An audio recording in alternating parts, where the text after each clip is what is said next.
to the said decision, the Speaker of the National Assembly appointed the following members of the National Assembly to the Mediation Committee to consider the bill in accordance with Article 113 of the Constitution.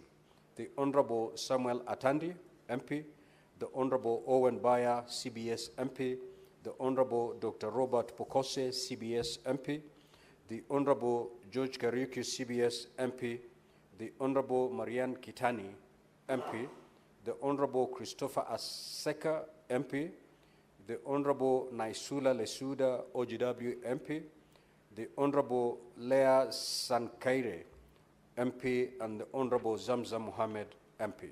Now, Honorable Senators, pursuant to the provisions of Standing Order 166-2 of the Senate, and in consultation with the Senate Majority Leader and Minority Leaders, I will, at the appropriate time, appoint Senators to the Mediation Committee. Honorable Senators, you may walk and take your seats before I deliver the second message.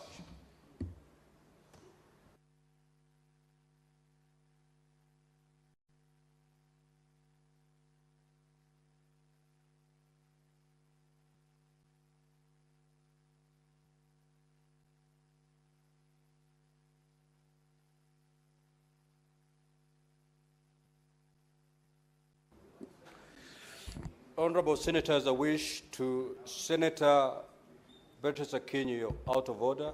Likewise, Senator Kathy.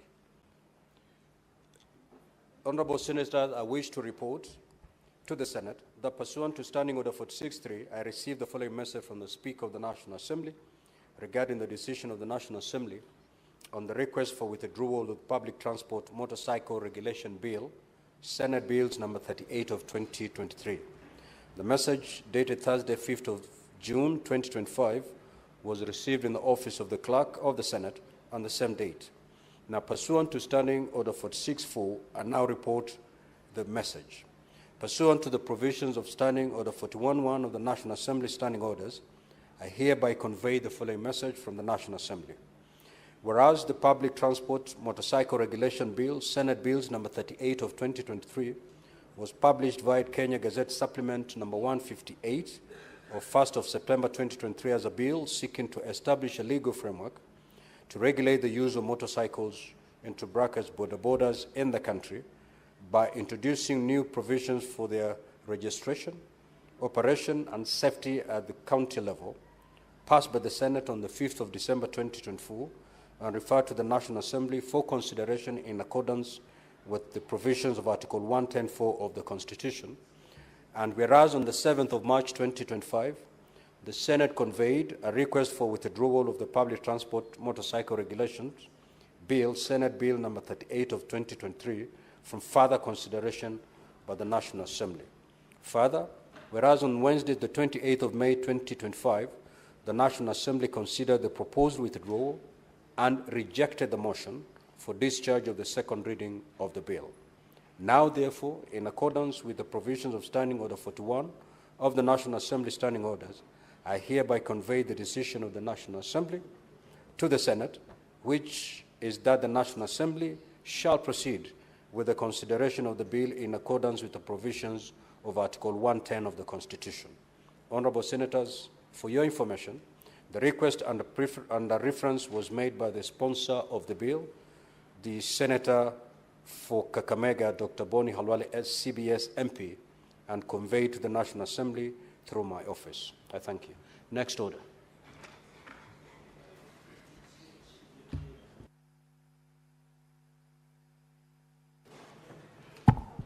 Order number 4, petitions. Order number 5, papers. Order number 6, notices of motion. Order number 7, questions and statements. Statements pursuant to Standing Order 53.1. The Senator for Turkana County, Honorable James Lomenen.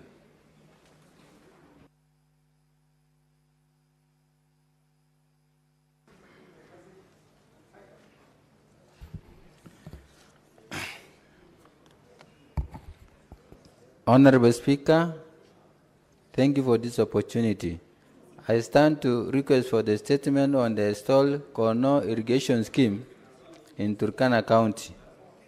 Mr. Speaker, sir, I rise pursuant to Standing Order 53-1 to seek a statement from the Standing Committee on Land, Environment, and Natural Resources on a matter of county-wide concern regarding stalled Kono irrigation scheme in Turkana County. Mr. Speaker, sir, the Kono irrigation scheme is a 300-acre surface irrigation project located in Loima sub-county, Turkana County. The project commenced in 2012 as part of the Kenyans for Kenya Drought Initiative, a response to the 2009 and 2010 droughts targeting Kaikor location with a projected implementation period of 12 months. The scheme aimed to open up land for irrigation in 3 villages. However, as of June 30, 2020, only 27% of the project has been completed. The incomplete infrastructure has significantly limited the scheme's potential, thereby hindering the realization of its intended benefits for the local population. In this statement, the committee should address the following. 1. The current status of the Kono irrigation scheme, including the extent of work completed and the reasons for stalling of the project. 2. The measures taken by the ministry to address the contractor's non-performance and the steps being implemented to resume and complete the project. 3. The plans in place to support the farmer household who are to the benefits from the scheme, including any interim measures to enhance water provision for their agricultural activity. 4.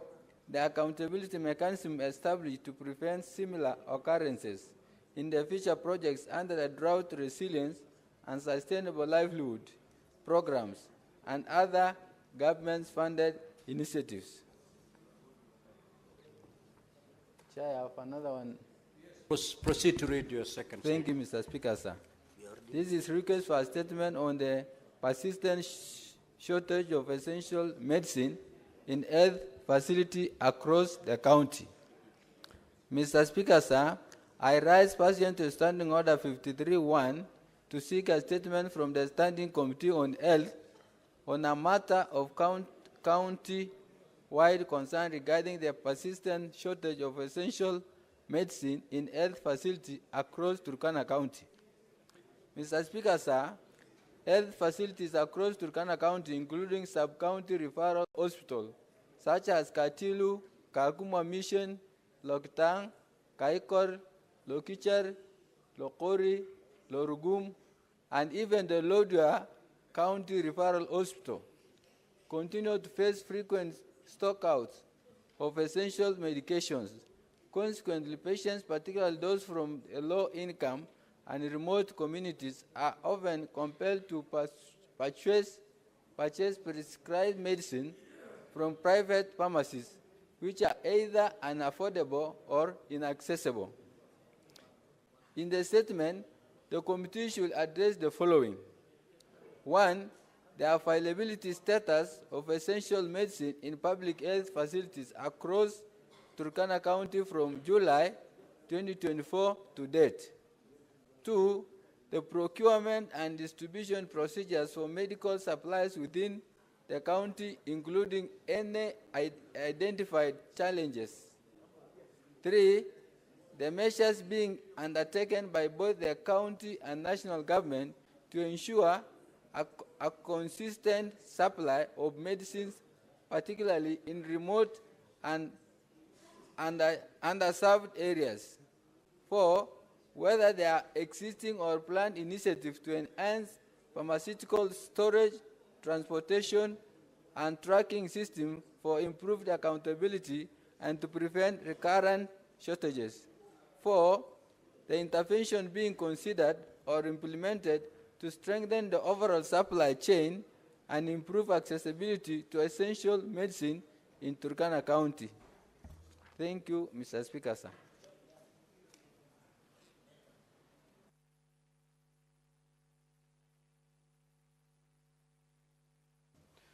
Senator Karen Nyamu.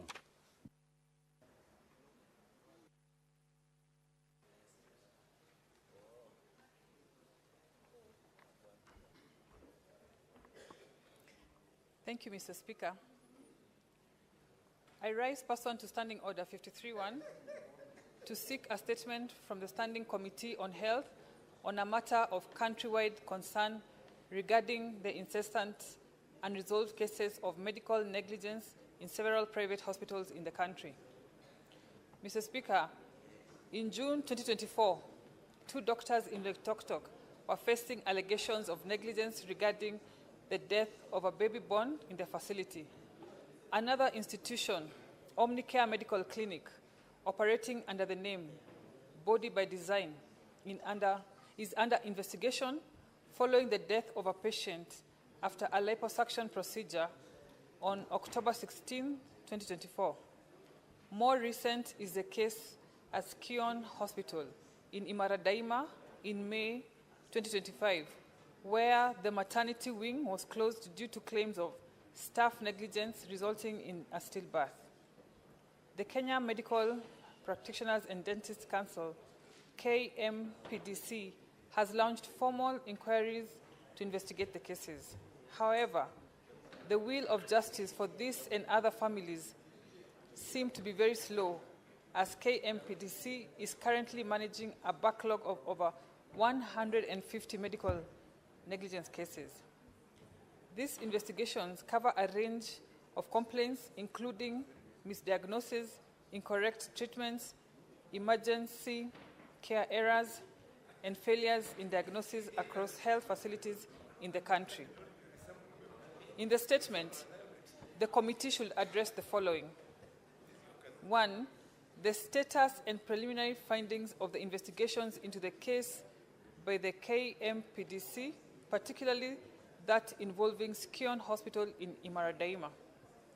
2, regulatory actions taken by the Ministry of Health and other agencies in response to incidents, including reports of the number of maternal and infant deaths attributed to medical negligence in both public and private hospitals over the last 5 years. 3, existing policies and enforcement mechanisms aimed at ensuring quality maternal and other patient care, as well as interventions, including possible sanctions and reforms to prevent recurrence of such incidences in both public and private health facilities, and to ensure justice for the affected families. I thank you, Mr. Speaker.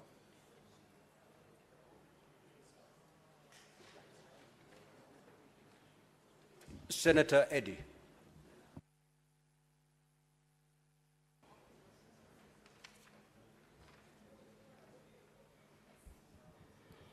I thank you, Mr. Speaker, for giving me this opportunity.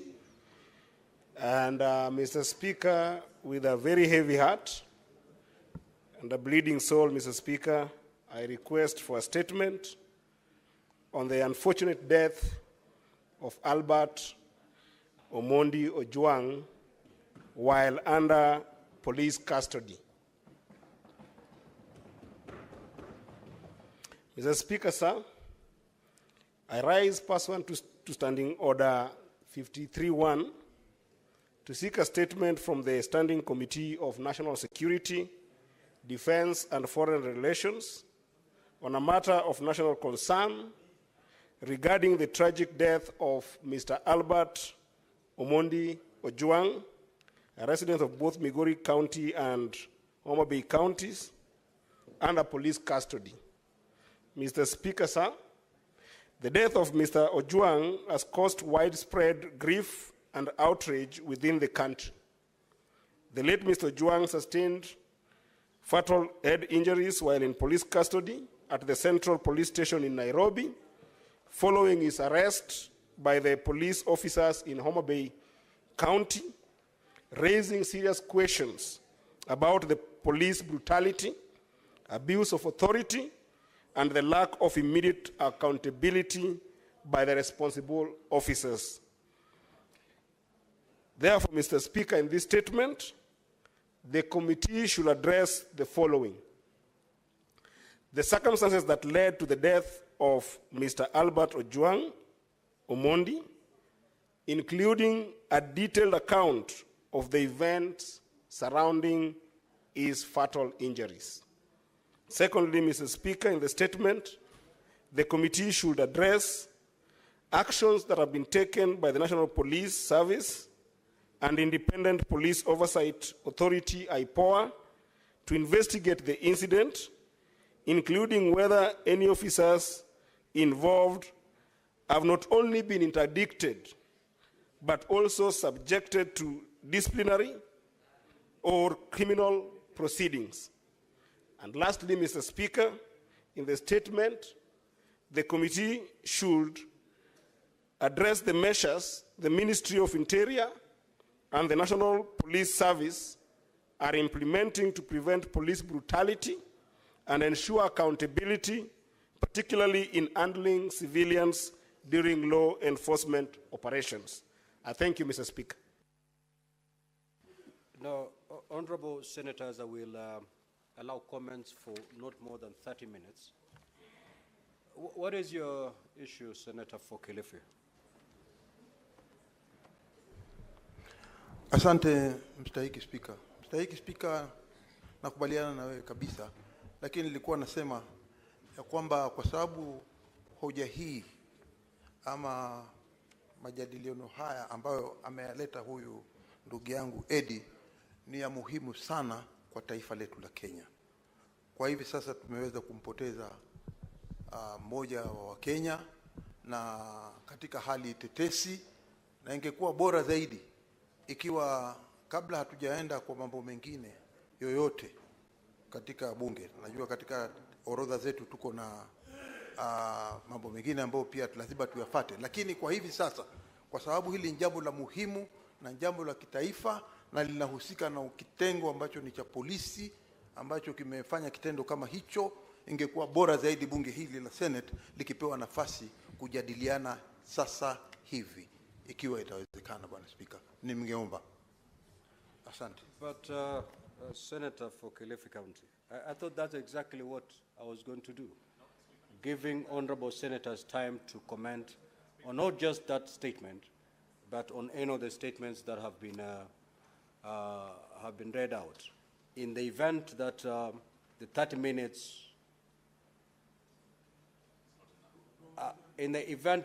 minutes, are spent and still honorable senators would wish to speak, then of course the chair will give further guidance. But for now, let us stick to the 30 minutes. In any event, Senator for Kilifi, I'm not seeing your name on the dashboard. Senator Joe Newton. You know, I've conversed with you because I had applied that we adjourn this sitting. Because, Mr. Speaker, as you are well aware, I had requested that we adjourn the sitting to discuss this very important matter. And, Mr. Speaker, I beseech you, although you have ruled on the matter of discussing it as a statement, that, Mr. Speaker, you may allow that we adjourn this House to discuss this matter as I had requested. Kindly, Mr. Speaker.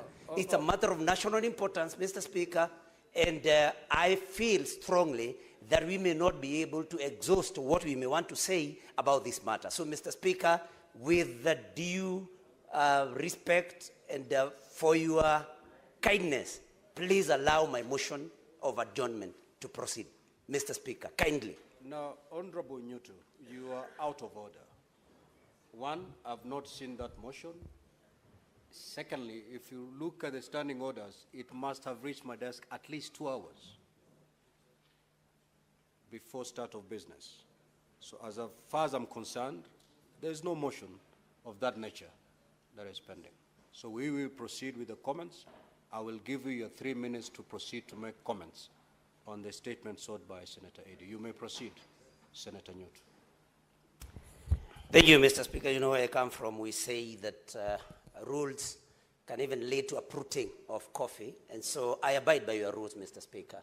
So, Mr. Speaker, this statement raised by Senator Eddie Okech is a matter of national importance.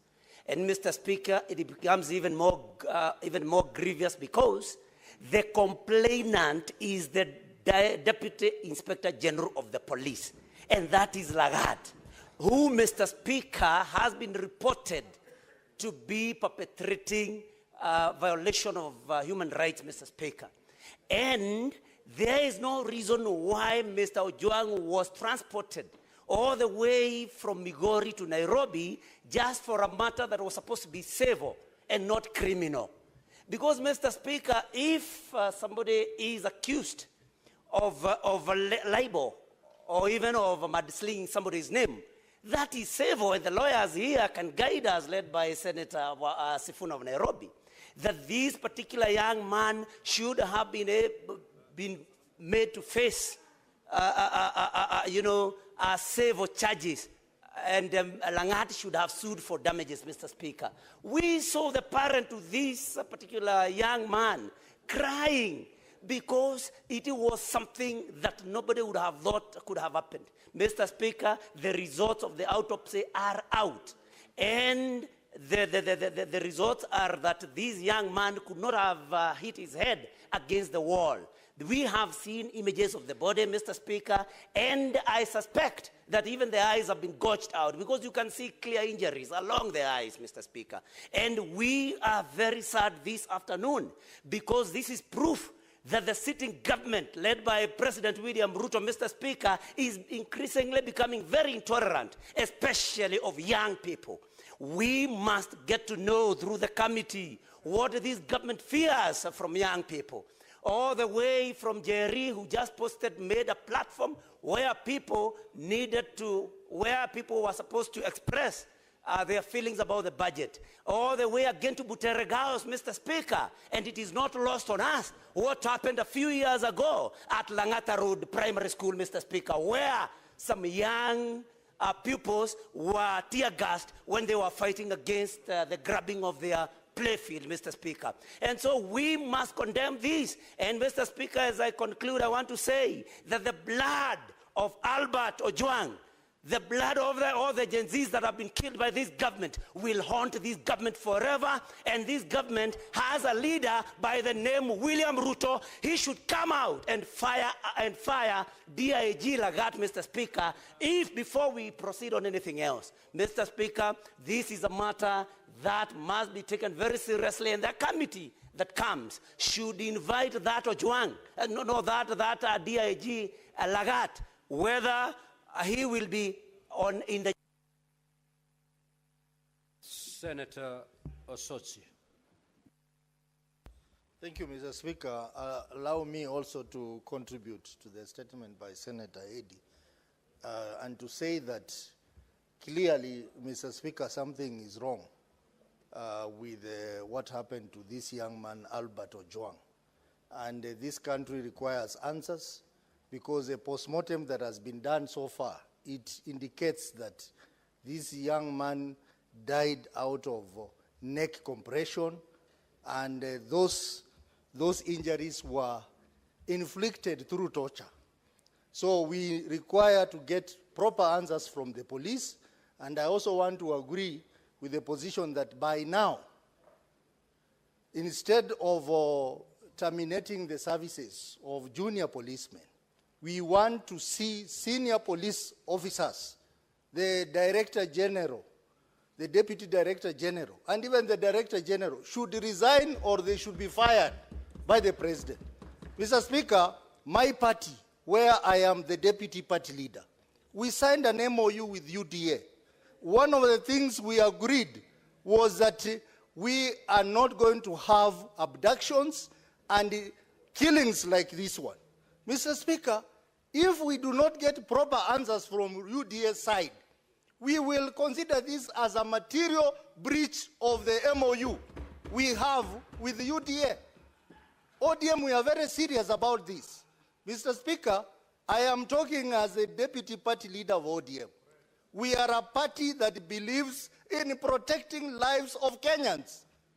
And therefore, we want to see action from the UDA government on the issue of the Deputy Director General of Police. By now, he should not be in the office because this young man was arrested because he had posted something against the DIG. Why is the DIG still in office? Why are you going for junior police officers, terminating their services, and their bosses are still there enjoying lunch and breakfast as our young man is decaying in the morgue? Mr. Speaker, this matter is very serious, and we call upon speedy action by not just the police, but the government through the president. Mr. Speaker, we are beginning to see the coming back of intolerance in this country. This cannot be allowed to go on, Mr. Speaker.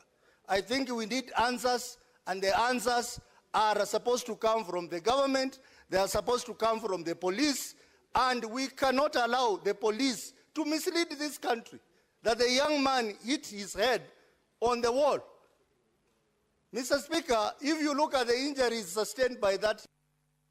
Senator Boni. Senator Boni. Thank you, Mr. Speaker. Mr. Speaker, we have to be serious. We are playing with fire. I was an adult when there was detention without trial. Detention without trial was a bad thing, but being killed in a police cell is worse than detention without trial.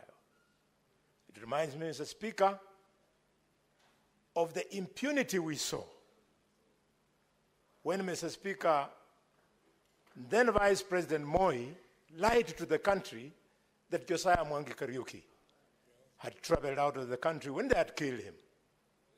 The same impunity we saw the police tell the country that Dr. Robert Ouko had committed suicide when they had killed him. The same impunity, Mr. Speaker, that I saw in South Africa in 1977 when an intellectual, Steve Biko, was brutalized in a police station, and they faced the world and they told the world that the guy had died from starvation. The whole world woke up and moved against South Africa to stop apartheid. I'm asking that this matter be escalated to a level whereby we must bring fear in government for government to respect human life. Mr. Speaker, it is not enough to ask that the Deputy Inspector General resigns. We want the same speed which we saw when our colleague was killed last month.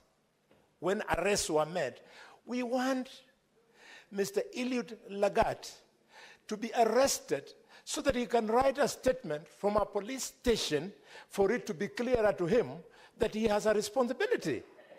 Mr. Speaker, the police officers who went to Migori and brought this boy from home to Nairobi so that Lagat could see him when they are slapping him around should equally be arrested. Why are they walking free? As far as I'm concerned, seeing the shape of that face, the guy could not possibly, would have wanted to hit the wall using the front of his head. It is only Parliament, Mr. Speaker, which can bring this to an end. We must protect our children. Members of Parliament in the National Assembly and here, that boy who is lying there is not in any way different from our own children. And it is this Parliament that will bring this to an end. It is too much, and the thing must escalate. Senator for Kilifi County, Senator Mazayo.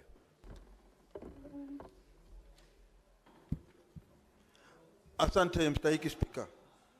Mstahiki Spika, jambo la kwanza ni kwamba nasema pole kwa ile jamii ambayo imempoteza yule kijana Albert Ojwang.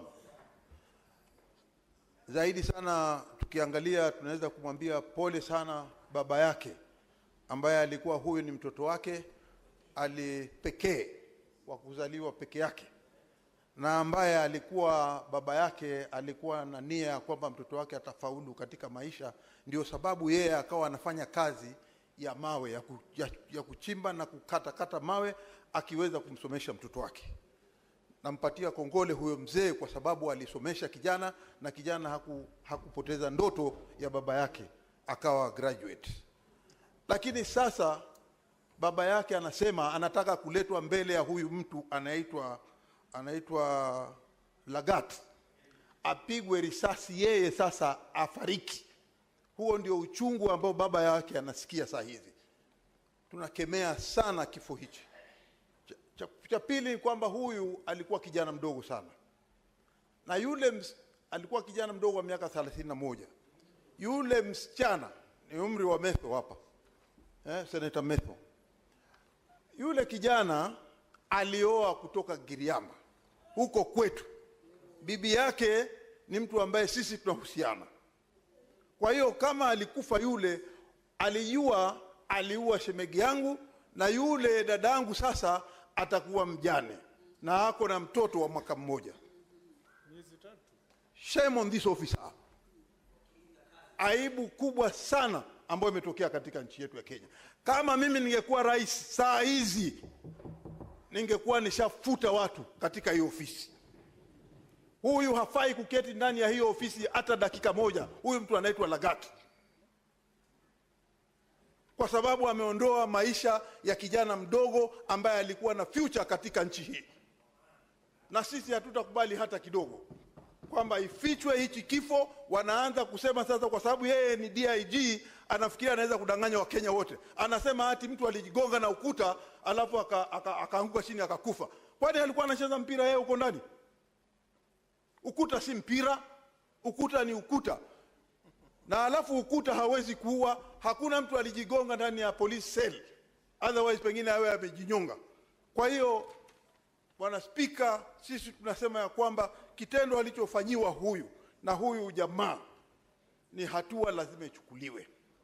Hawezi kutoa mtu kutoka huko, upite police station mengi, upite maeneo yote ya mapolisi mpaka umlete hapa Central uje kumbulia hapa ndani. Na hawezi kukataa. Senator Ali Roba. Thank you very much, Mr. Speaker. So that my brother Otsotsi understands this is not a matter of party. I stand here as the party leader of UDM to condemn this incident that has happened. It's the ugliest incident of the season. When you get a suspect reprimanded and put under police custody, being brutally murdered, and claimed that the suspect has hit his head on the wall, and there is no case of epilepsy or some issues to do with medical condition that this suspect has been suffering from or presumed to have been a prevailing condition. Mr. Speaker, sir, suspension of police officers is just the beginning. And I believe with conviction, as Ali Ibrahim Roba, myself, that there are people hell-bent in setting up the image of the president and setting up the president and spoiling the image of this president in this country. And it seems to be deliberate. The president must act swiftly to make sure that this protection happens. Unless somebody is gifted with thickness, how can you pick somebody, put the person behind bars, and kill the person and start telling the public that the person has hit his head on the wall? This is inconceivable. In this day, age, and era, I do not believe it can be something that will have any angle to government position, but rather a complete setup by individuals who are hell-bent at spoiling the image of the president.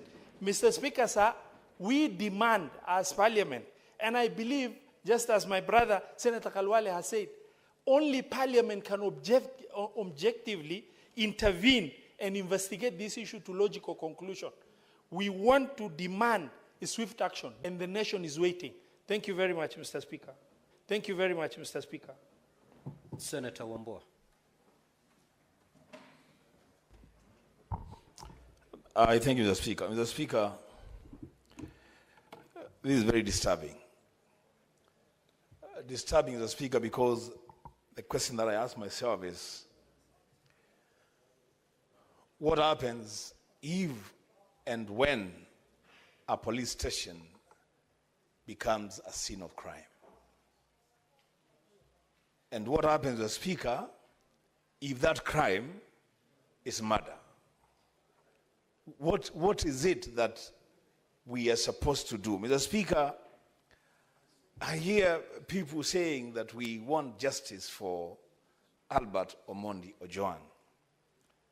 But how does justice look for a young man killed in the hands of police officers? What is it that must be done for that young man, the lifeless body of Albert Omondi Ojwang, to receive justice? What exactly is it that, Mr. Speaker, must happen? Mr. Speaker, of late, our country is doing extremely, extremely badly in terms of insecurity. Mr. Speaker, in April, I saw the majority leader confronting the Inspector General of Police over some killings in Narok, in Barkoi. A few weeks ago, Mr. Speaker, 3 people were killed by police in the same area in Narok, Mr. Speaker. Mr. Speaker, what is happening in our country in relation to security? What is it that needs to be fixed? That's a question that we should address ourselves to. Mr. Speaker, I'm here to say that, Mr. Speaker, this killing of this young man has capacity to throw this country into serious, serious anarchy if it is not handled properly. Remember, Mr. Speaker, what happened in Tunisia with Mohamed Bouaziz when he blew himself up outside Parliament? Just an act of one person brought about the Arab Spring in an entire region. Mr. Speaker, I call upon the President on this matter. He must speak and speak with courage and determination. Heads must roll. He must reset the security apparatus in this country from the top to the bottom, Mr. Speaker. It cannot be that a person is arrested in... Senator Chiranke. Thank you, Mr. Speaker. On my own behalf and on behalf of the great people of Nandi, allow me to pass my deepest condolences for this tragic death. Mr. Speaker, as my colleagues have said, even during era of detention without trial, no one was killed in police cell. Mr. Speaker, as a professional guest of the state on many occasions, and I've had privileges for spending nights in number of almost 5 police stations in Nairobi, Mr. Speaker, it is very unfortunate. It is very sad, Mr. Speaker. The only place you should be safe is a police station. Mr. Speaker, heads must roll. I want to agree with my colleagues, Mr. Speaker, and you know on many occasions, I have raised that there is a problem with Ministry of Interior 1,000 times, Mr. Speaker. As we speak today, Mr. Speaker, Father Alois Cheruiyot Bett killers are not known. Father Maina killers are not known. Angata Baragoi, 6 people were buried without their killers being not known, Mr. Speaker. Angama Mara, even in Kerio Valley, Mr. Speaker. I request the following, Mr. Speaker. And I agree with colleagues that there are people who are intended to sabotaging President William Ruto government. And is led by the Minister of Interior, who should take and resign, Mr. Speaker, and take personal political responsibility on this matter, Mr. Speaker. I request also that the Parliament Committee, Mr. Speaker, is very incompetent. And you know that incompetence, if you transfer from roads to lives, we lose lives, Mr. Speaker. We have lost a young man, 31-year-old, who had just married, Mr. Speaker. Mr. Speaker, they must be held accountable, Mr. Speaker. I request that the Parliament, through the national security, does inquest into unexplained deaths in this Republic, Mr. Speaker, or form a judicial inquiry into the allegation of extrajudicial killings even from the last session up to this session, Mr. Speaker. Mr. Speaker, it cannot be that as a Senate we are just sitting and allowing insecurity to thrive in this country. You go to Mombasa, Mr. Speaker, when you greet a boy woman, you think she's a woman, somebody has won a boy with a machete. You think she's a beautiful lady, he's a man with a machete. And there are criminal gangs ruling Mombasa as we talk to. You go to Nakuru, Mr. Speaker, the gangs are playground. You go to Kerio Valley, Mr. Speaker, and many other places, Mr. Speaker. I think it is a high time, and I want to appeal to the President, because he is a man who is very decisive. Heads must roll from the Minister of Interior, Inspector General of Police, and all his subordinates, including the OCS from Homa Bay, who gave out the link, Mr. Speaker, including Safaricom, who gives out the location of this suspect. Mr. Speaker, I remember when I want to be arrested, I left my phones in Kibos. The police went to look for me in Kibos, and I was in Eldoret, Mr. Speaker, sleeping. Senator Oburu Odinga. Senator Oburu. Thank you. Thank you, Mr. Speaker, sir, for the opportunity. Mr. Speaker, this is a sad day for us in the Senate. Mr. Speaker, we are discussing the death of a young man who was the only son of his family. And Mr. Speaker, he has died in a police cell where people are supposed to run for safety. Mr. Speaker, where else do you go if not police station when you feel threatened by anybody? But Mr. Speaker, when you go to a police station and you are killed, Mr. Speaker, this is a very, very serious situation. Mr. Speaker, there's one time in this country where we used to have people who speak their minds. They are picked and you never see them. Sometimes, Mr. Speaker, they are picked and you see them in courts pleading guilty after being tortured in cells. Mr. Speaker, we have been struggling so that these things become a thing of the past. And it is very sad, Mr. Speaker, when we see any injustice rearing its head again. Mr. Speaker, it is not the small boys. It must be the big boys who organize this kind of a thing. Me, I've never heard, Mr. Speaker, I've never heard that somebody can be charged for making somebody infamous. I don't know what a senior police officer, what type of fame a senior police officer wants to be. Where is he going with that fame? And Mr. Speaker, fame is something you can take to a civil court. Somebody does not have to be arrested and put in cell because he has made somebody infamous. Mr. Speaker, I have even seen in this country pictures where people are putting the president in the cells. And they are never arrested, Mr. Speaker. Is this police officer even bigger than the president? Why can he not be arrested and interrogated, Mr. Speaker, if we don't tackle this particular case up to the end, Mr. Speaker? Kenyans will not believe us. Kenyans will not believe that even as leaders we are serious. Because I come from that region. What am I going to tell the people of Homa Bay when I go there? That we are in broad-based government. And I don't explain to them how their son was picked and then put in some police cell where there are many police cells, Mr. Speaker, on the way from Oyugis. From Oyugis, there is a police cell there in Oyugis, there's a police cell in Homa Bay, there's a police cell in Kisii, there's a police cell in Kisumu. There are so many police cells around there, Mr. Speaker. Why this particular police state?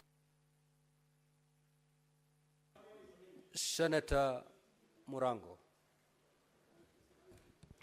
Asante sana mstahiki Spika kwa nafasi ya kuongelea jambo la kusitikisha kuhusu kijana Albert Ojwang.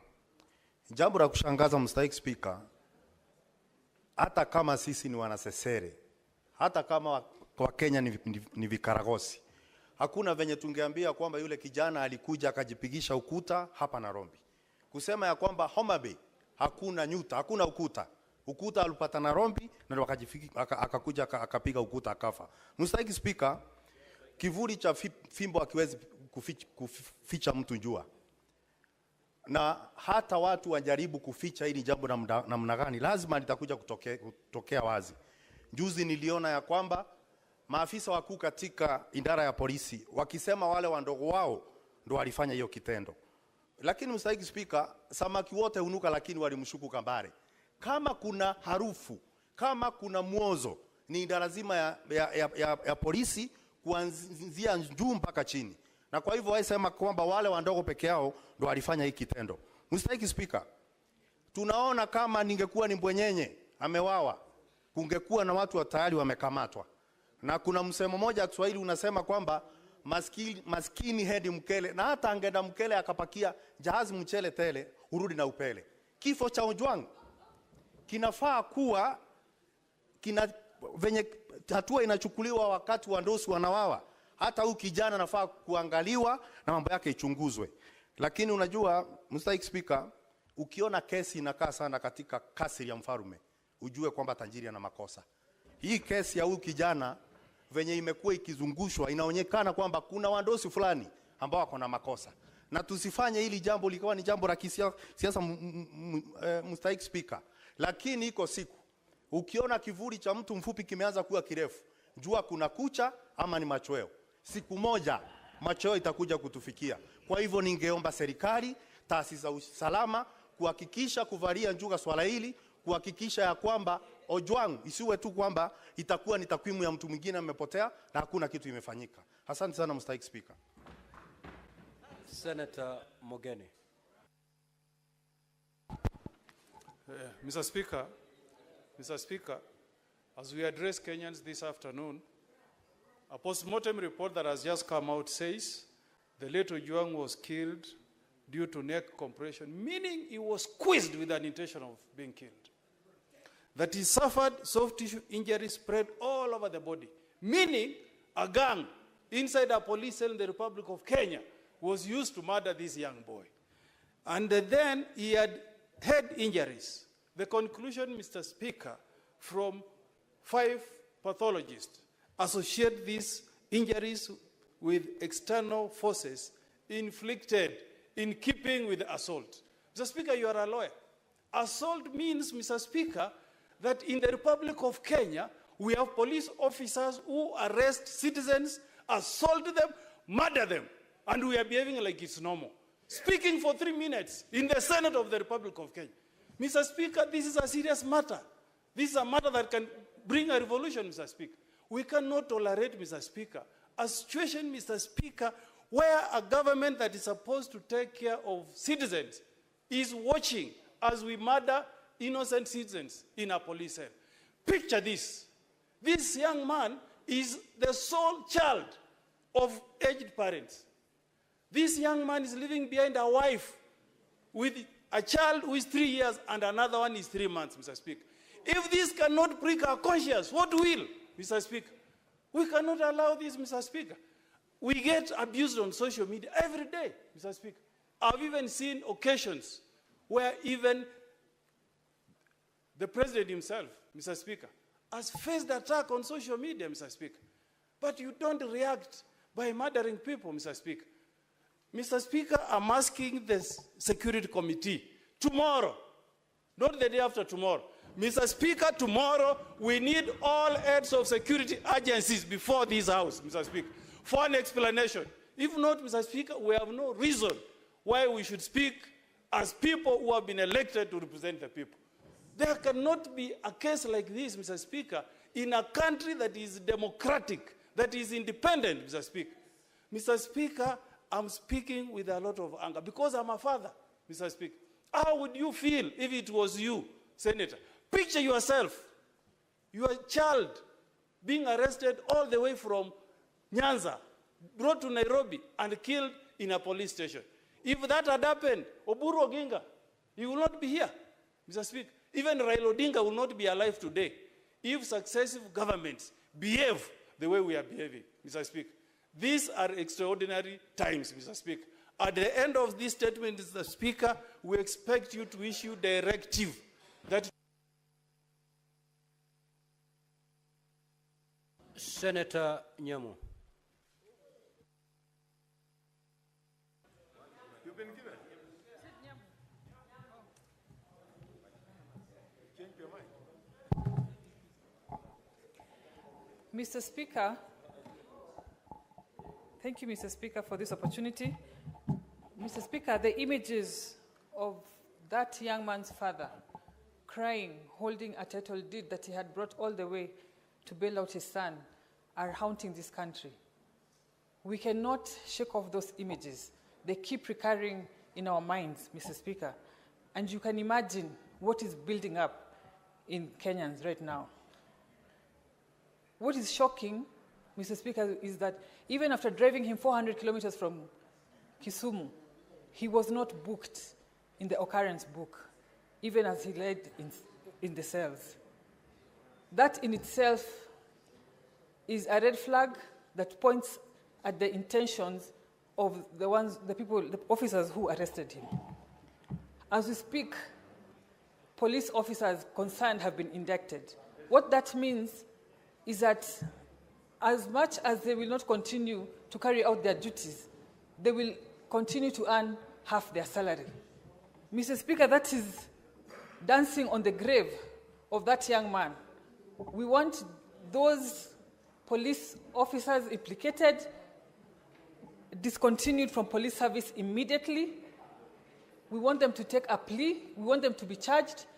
And the complainant, who is a DIG of police, we are very disappointed. We are embarrassed that you are so intolerant. Mr. Speaker, right now I am trending because I goofed, maybe, by politicizing the matter. I have been trolled, but I cannot fathom getting such anger to an extent of even trying to be vengeful with anyone who is trolling me, for example. Mr. Speaker, as a country, as my colleagues have said, we are treading very dangerously, and we want the president to take charge of this situation. He has committed time and again that he will protect the youth of this country and he will protect their future. We are watching. Mr. President, the country is watching. We want to see how you handle this matter because that is going to tell us a lot about you. Thank you, Mr. Speaker. Senator Ojwang. Mr. Speaker, Albert Omondi Ojwang comes from Kokwanyo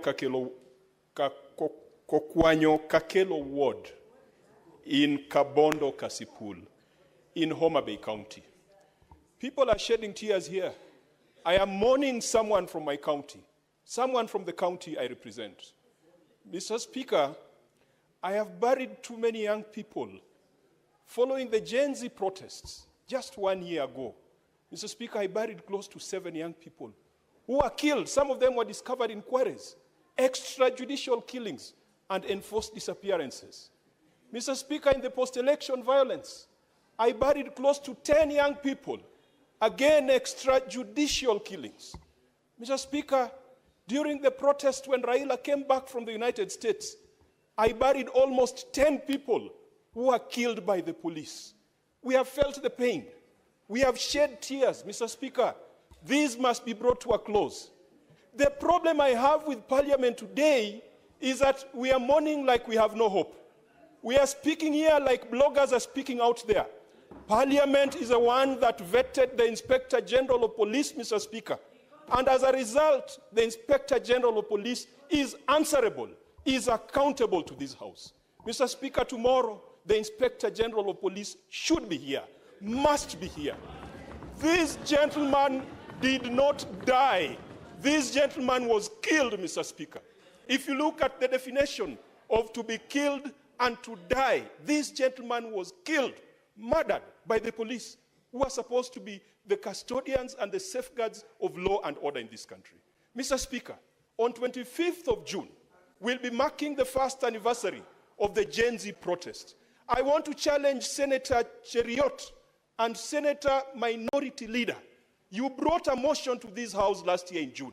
We said a lot of things. We said a lot of English. Let us mark the anniversary of 25th June in this parliament. Because the other house, everyone ran away. We were the only ones who were here. Let us come back here, take stock of the things we said. We talked of extrajudicial killings. We talked of enforced disappearances. We talked of corruption. We talked of tribalism. What have we done about it?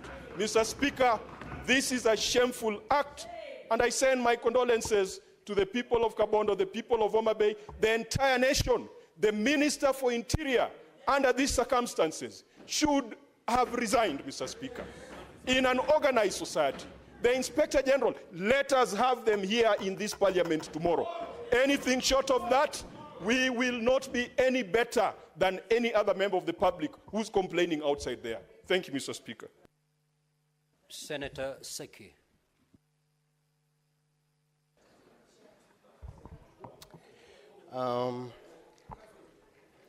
Thank you so much, Honorable Speaker. I also want to bring my heartfelt condolences to the family of Albert Ojwang and the entire nation when we have a very sad day today. Honorable Speaker, it is true, we don't know where to start and we don't know what to say. Because if a young man, Ojwang, can die in a police cell with an excuse of committing suicide, and people would dare to say that, and we have a number of Kenyans who have died in the hands of police, Honorable Speaker, remembering the Angata Barikoi citizens who died in the hands of the police with a bullet. Just recently we had a number of members of the community of Majimoto in Narok again who died in the hands of police with bullets. Just recently, a day ago, in Nakuru, somebody was shot. Honorable Speaker, I think this one is becoming too much to Kenyans to bear this. We want, as most of our colleagues have said here, we want to demand, Honorable Speaker, the IG, whom I participated to his vetting, to his interviews in the Committee of National Security, we want him in this House. We want to demand him not later than tomorrow, so that we're able to ask him, because the responsibility stands and the buck stops at him. And the President should also take this, because everything is the commander of the armed forces. He needs to take responsibility on the same, because we cannot keep having Kenyans dying in his watch and there is no action. Honorable Speaker, I want to stand on that, but I want also to support this statement fully, and action must be taken. Thank you, Honorable Speaker. Senator Mwaruma. Asante Mheshimiwa Spika kwa hii fursa umenipa ili kuchangia hii hoja ya kifo cha Albert Ojwang. Albert Ojwang alikuwa ni mwalimu ambaye alifundisha shule moja inaitwa Kituma kule Burawad, Taita Taveta, na mtu ambaye nilimfahamu. Mheshimiwa Spika, nimehuzunika sana kwa hii kifo, kwa sababu Albert Ojwang vile tumeambiwa ni kwamba alikuwa mtoto peke yake katika hiyo familia. Na najua baba yake alikuwa ni maskini vile tumeona katika vyombo vya habari, na alitegemewa na babake na wazazi wake ili abadilishe maisha ya ile familia. Mheshimiwa Spika, ni jambo la kutamausha na kuhuzunisha sana, kwa sababu alibeba kutoka Homa Bay na kuja mpaka police station huku Nairobi, kama hakuna vituo vya polisi kule Homa Bay. Na Mheshimiwa Spika, ni jambo la kuhuzunisha ya kwamba asasi za usalama zinatumika ili kunyamazisha Wakenya kwa sababu ya kuongea ukweli. Mheshimiwa Spika, kama mambo hayaendi vyema, hayaendi sawa, watu lazima wawe na uhuru wa kuongea. Mheshimiwa Spika, tusirudishwe miaka ya zamani, Mheshimiwa Spika, kwa sababu sasa tumeenda mbali sana. Na Mheshimiwa Spika, zamani nakumbuka wakati wa miaka ya 90 ilikuwa ukiongea ulikuwa unaangalia nyuma, na hata mkiwa kwa nyumba mnasema kwamba kuta zina masikio, kwa sababu kulikuwa na kila mahali watu ambao walikuwa wanaitwa maspai. Mheshimiwa Spika, hatutaki kurudi hayo maeneo. Mheshimiwa Spika, ni lazima uchunguzi ufanywe vizuri. Mheshimiwa Spika, katika hii nyumba nilileta statement Mheshimiwa Spika, ambayo haijapata suluhu bado, haijapata majibu bado, ya mtu ambaye aliuawa kule kwetu Veruga ndani ya mikono ya polisi akiwa seli. Mheshimiwa Spika, Mwangoji wameeleza aliuawa pia, na mpaka saa hizi Mheshimiwa Spika, kamati husika haijaleta ripoti kamili, na ningependa kushinikiza Mheshimiwa Spika kwamba hiyo ripoti iletwe ili tujue Mwangoji alifanya nini, alifanya makosa gani, na ni kitendo gani kilifanywa na wale polisi ili yeye kufa katika mikono ya polisi. Mheshimiwa Spika, lazima hili swala liangaliwe kwa undani, lakini Mheshimiwa Spika, ningependa kusema Wakenya wasinyamaze wakati kuna mambo ya wakashifu, kwa sababu ni haki yao ya kuongea, na ni haki yao baada ya wameongea walindwe. Si kusema kwamba ukiongea ukweli kwamba hautalindwa. Mheshimiwa Spika, lazima Kenya turudi na tujue kwamba tuko na katiba mpya ambayo inalinda kila Mkenya. Kwa hivyo Mheshimiwa Spika, kulikuwa na nguvu na uwezo wa Albert kupelekwa kotini, mwalimu Albert kupelekwa kotini na kufungulia mashtaka, si kumua Albert ndani ya jela. Mheshimiwa Spika, kwa hayo machache Mheshimiwa Spika, na Senator for Meru County, Senator Kathure. Thank you, Honorable Speaker, also for this opportunity to give my condolences to this young soul, which you have lost in a very, very cruel circumstances, Honorable Speaker. Honorable Speaker, Kenya is bleeding this afternoon since we learned the death of Albert. And Mr. Speaker, as my colleagues have clearly put it, the Committee on Security of this House, let us lead by example. Chair Fatuma Nduro should suspend any other activity that they have for this week. Now I'm speaking as the chair of the Liaison Committee with the powers bestowed to me by the committee and the standing orders. No. That is why, Honorable Speaker, when we have matters such as matter heavy as this, at least the chair or the vice chair should be recording notes of what the members are saying, so that whatever they do in the committees, they will get input from the members, the senators. What we are saying here, we are not just talking in vain, but they should be here to take notes, so that when they meet the IG of police and anybody else, they have facts and issues that they should raise with them. I don't want to communicate to you directly, Senator Nduro, but thank you for coming back, because what we are discussing is a matter of national importance that needs a lot of attention. So I was saying that maybe this week you should suspend any other activity that you have as a committee and deal with this matter perpendicularly.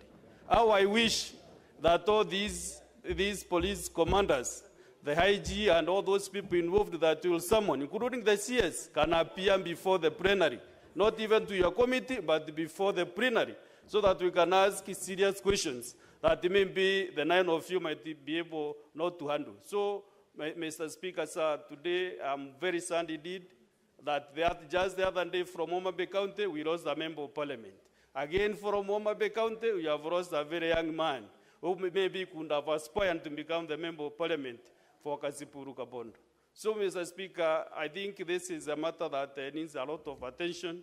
It is an afternoon that we didn't need, not even to talk about parties. Whether there is an agreement, coalition agreement, or broad-based agreement or not, no Kenyan should die in a political cell.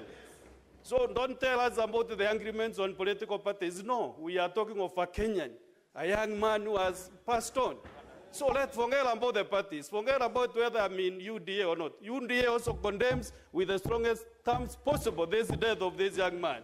I'm a very senior member of UDA, and personally, I'm not happy that this guy, Pacha Ivunjike, don't mind. So, Mr. Speaker, let me... Senator Hamida.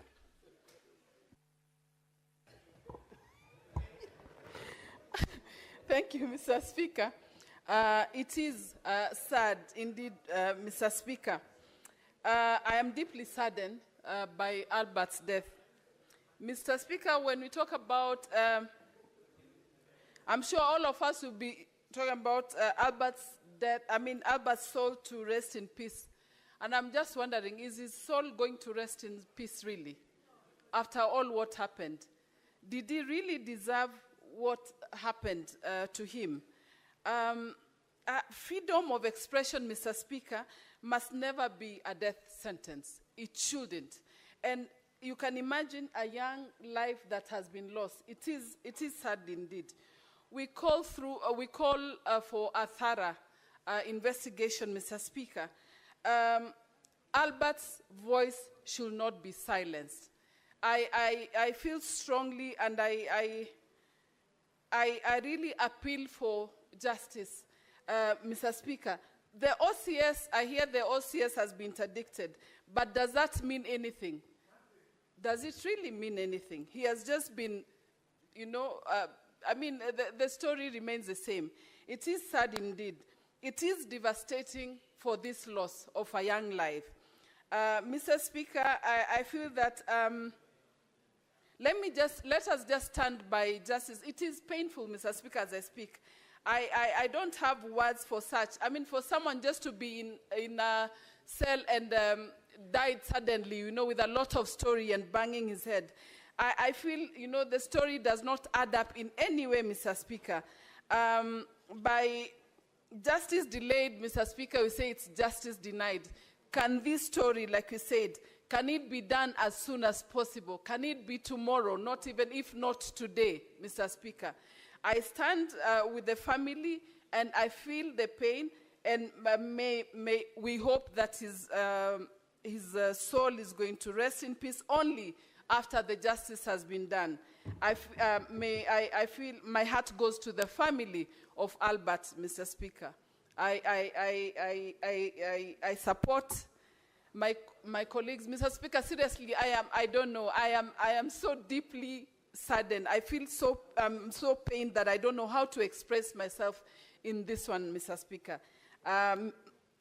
May his family have strength and comfort, go through strength and comfort during this time for the loss of their son.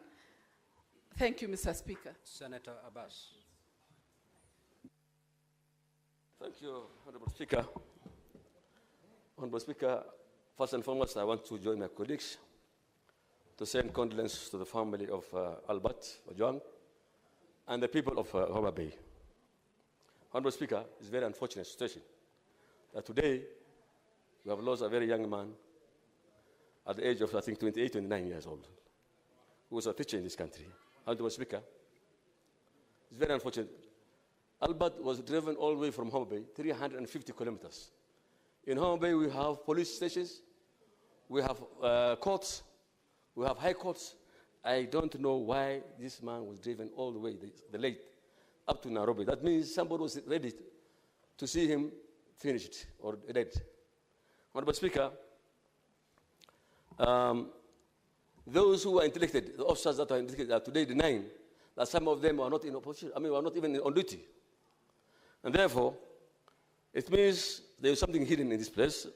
And it's over 20, I think since this government took over, 20 Kenyans died in police cells. That is where we were supposed to run to, where people have to seek security.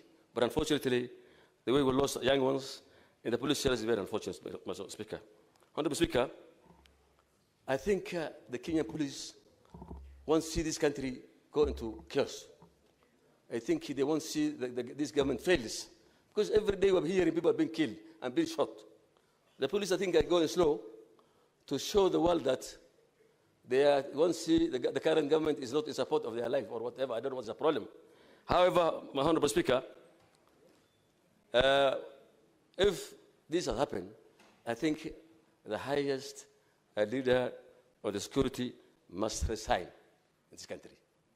That is the minister, the PS, and the CIG should all resign to show that this matter must stop. Not only suspending police officers who are very junior officers. Honorable Speaker, if the government feels they cannot tolerate comments, this guy only tweeted something, then these social things like TikTok and WhatsApp, this should be banned in this country now instead of killing young men. I think that's the only best way. If you cannot tolerate comments, then they should buy the social ethics. Honorable Speaker, finally, I want to request you, in solidarity with the family, through you, Honorable Speaker, this House will observe 1 minute silence in support of the family. Thank you so much. Senator Onyonka Richard. Mr. Speaker, I, with a lot of humility, accept the possibility that you have allowed me to vent on this matter. And I want my colleagues in this House to listen to me carefully. I have frequently been on public saying that we need to stop killing our children, that we must accept that we are the ones as adults in the House who've been messing up in this republic. Mr. Speaker, I have listened to all of us discuss in this House, and I hear everybody saying, no, let us make sure that this guy is arrested and all. What was Ojwang discussing that made this man kill him? It's corruption. The reason this young man was killed, he said the police service receives close to 56 billion shillings every year. This is the story. This is the big thing in this House. But we are talking about, Ojwang is killed, we need to arrest. This country of ours has to be fixed. And you are the people to fix it. And you are refusing to fix it. Because we are part and parcel of the mess of our country. And when we are discussing this thing, you politicize them. You say, oh, it's broad-based. Oh, it is all about those people are the ones who are on the other side. When this thing collapses, all of you will be in the same boat, I tell you. You will hang separately. Because you are the people betraying this republic. The police officers are a consequence of our failure. That is the reality. We have refused to accept that we can fix this country, that we can work together, that we don't have to be tribal, that we can actually act as adults. But we behave like children when everybody outside is crying, saying, where are the adults in the House? I beg you people, let us sit and fix our country. What you see happening to Ojwang is a consequence of a failed system. Thank you, Mr. Speaker. Senator Chute. Asante sana Mheshimiwa Spika. Kwanza nachukua nafasi hii kuombeleza familia, marafiki na watu ya Homa Bay kwa kifo ya Albert Ojwang ambaye alikuwa na miaka 31. Mheshimiwa Spika, leo ukiendesha gari ukikimbizwa na wakora, mahali utaenda kwanza kukimbilia uokoe maisha yako ni police station. Mheshimiwa Spika, sasa ukienda police station ya Kenya na utauawa, ukikimbizwa na wezi utaenda wapi? Hauna mahali pa kwenda, kwa sababu mahali unakimbizwa iko kifo, mahali unaenda pia iko kifo. Hiyo ndio maisha tuko nayo leo. Mheshimiwa Spika, askari iko Kenya ni 1108 askari polisi na askari ya utawala. Mheshimiwa Spika, mimi nikisimama hapa nikiwakilisha Marsabit, sitaki kulaumu polisi wote. Siku 5 iliyopita, mahali inaitwa Loyangalani Lake Turkana, Marsabit County, watu 4 waliuawa. Napeana pole kwa hiyo familia. Kama polisi wanaitwa QRU, Quick Response Unit, hawajafika huko, saa hizi watu karibu 100 wamekufa. Nataka kupongeza polisi vile walifanya kazi hapo. Mheshimiwa Spika, miaka ya 1990, leo Governor Orengo alikuja mbele yetu. Yeye alikuwa juu ya Toyota Stout akitafuta constitution mpya. Na kama siku angekufa, hiyo constitution hatungepata. Kwa hivyo ni mzuri serikali ivumilie kelele ya wananchi na Gen Z. Mheshimiwa Spika, nataka kusema hivi. Kuna watu wanasema kuna broad based government na wanataka kulaumu Rais Mheshimiwa Ruto. Kama wewe uko kwa hiyo serikali, kwa nini unalaumu Ruto? Wewe umeingia kwa serikali, uko ndani, kwa nini unasema Ruto, Ruto, Ruto? Si ufanya kitu hata wewe, kwa sababu umeingia kwa serikali, umepatiwa waziri, umepatiwa pesa, umepatiwa kitu mnataka hizo. Sote mnapata. Usikae huko ndani, halafu unajifanya kama uko nje. Ukiona mambo mabaya, unalaumu serikali. Ukiona mambo mazuri, unasema tuko kwa serikali. Waacha ku double deal. Kaa ndani ama kaa nje. Ukikaa ndani, waacha kulaumu serikali. Wewe fanya kazi hiyo. Unasema rais anafanya Senator Catherine.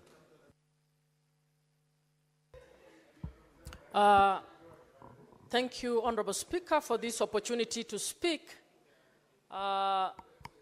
Speaker, this matter is grave. And this matter is painful for those of us who are mothers. Albert was about the age of my son, and Albert shares a name with my husband. And I have just learned Albert is a young man I have worked with when I served as chair of the ODM Elections Board. Mr. Speaker, what has happened is serious. And in my view, if not taken seriously, it may very well be the last straw. And I think we need to take this seriously. And honorable colleagues, even as we commend, even as we plan, Honorable Speaker, can you ask Omtata and Ojwang to tone their voices? Even as we plan to call the IG, honorable colleagues, I want to ask you, is IG capable of investigating this case? I don't think he's capable of investigating this case. Mr. Speaker, I think the DIG need to do this country a favor. He needs to resign. As the first step of showing respect to the family of Albert Ojwang, the DIG needs to resign. He doesn't even need to go through the process of being fired. Mr. Speaker, secondly, I don't think the IG is capable of investigating this case because it is his number 2 who was supposed to be a complainant over a freedom of expression issue. I'm asking that we consider this matter being guided as an inquest so that somebody other than the IG, no, I'm not threatening anybody. It is sad for this nation and it is painful. Anybody who is a mother, anybody who is a father feels that this is not acceptable. Senator Methu. Thank you very much, Mr. Speaker, sir. Thank you very much, Mr. Speaker, sir. I'm being disrupted by my cousin, Senator Sifuna. Mr. Speaker, if the tears of the father of Albert Ojwang do not prick the concerns of the members of this House, Honorable Speaker, I do not understand what will ever prick our concerns. Honorable Speaker, I must also inform the House that I went to school with Albert Ojwang at Pwani University. When I graduated in 2017, he was a first year. Mr. Speaker, how fragile are the egos of the people who have been tasked with the security apparatus of this republic, that a person of the stature of the Deputy Inspector General, who has a training, and I've seen that he has a master's in counter-terrorism, a man who is trained to deal with terrorists, cannot deal with just a Facebook post, Honorable Speaker, that he had to send for this young man on a weekend. Mr. Speaker, there is no record that Albert Ojwang was summoned to appear in any police station and he said no. He was being arrested on a weekend. His parents were there, actually, Mr. Speaker. Their father was coming to Nairobi with the title to come and secure the bond or the bail of his son, only to be given the body of his son in a body bag, Honorable Speaker. I am wondering, Honorable Speaker, even as we speak about the people who we are speaking about, Mr. Speaker, did you actually see that the complainant in this particular case, DIG Eliud Lagat, was standing behind the Inspector General of Police when they're saying that they are starting the investigation, Honorable Speaker? How would a person whom, in my opinion, is the lead suspect in the murder of Ojwang be standing right behind the people who are expected to investigate, Honorable Speaker? Mr. Speaker, number two, I also would wonder how cold and how heartless is the heart of the president, that to this minute, he has not even issued a condolences. Everything is running on in the country like nothing has happened, Honorable Speaker. We have not even seen the condolence message of the Minister of Interior. If the president wants the young people to actually believe that he loves them, as he has been saying, Honorable Speaker, he must crack the whip on this person, Eliud Lagat. And I would ask, Mr. Speaker, who is this person that is protecting Eliud Lagat? How powerful is Eliud Lagat that he has or can commit a crime of this magnitude, Honorable Speaker, and continue serving as the Deputy Inspector General of Police, Honorable Speaker? Even as we require them to come to the House, him should have done this country a favor by resigning. In a democracy that is working, Honorable Speaker, Eliud Lagat cannot and should not be serving as the Deputy Inspector General of Police, Honorable Speaker. Finally, the life of Ojwang is as important as the life of Ongondowere, Honorable Speaker.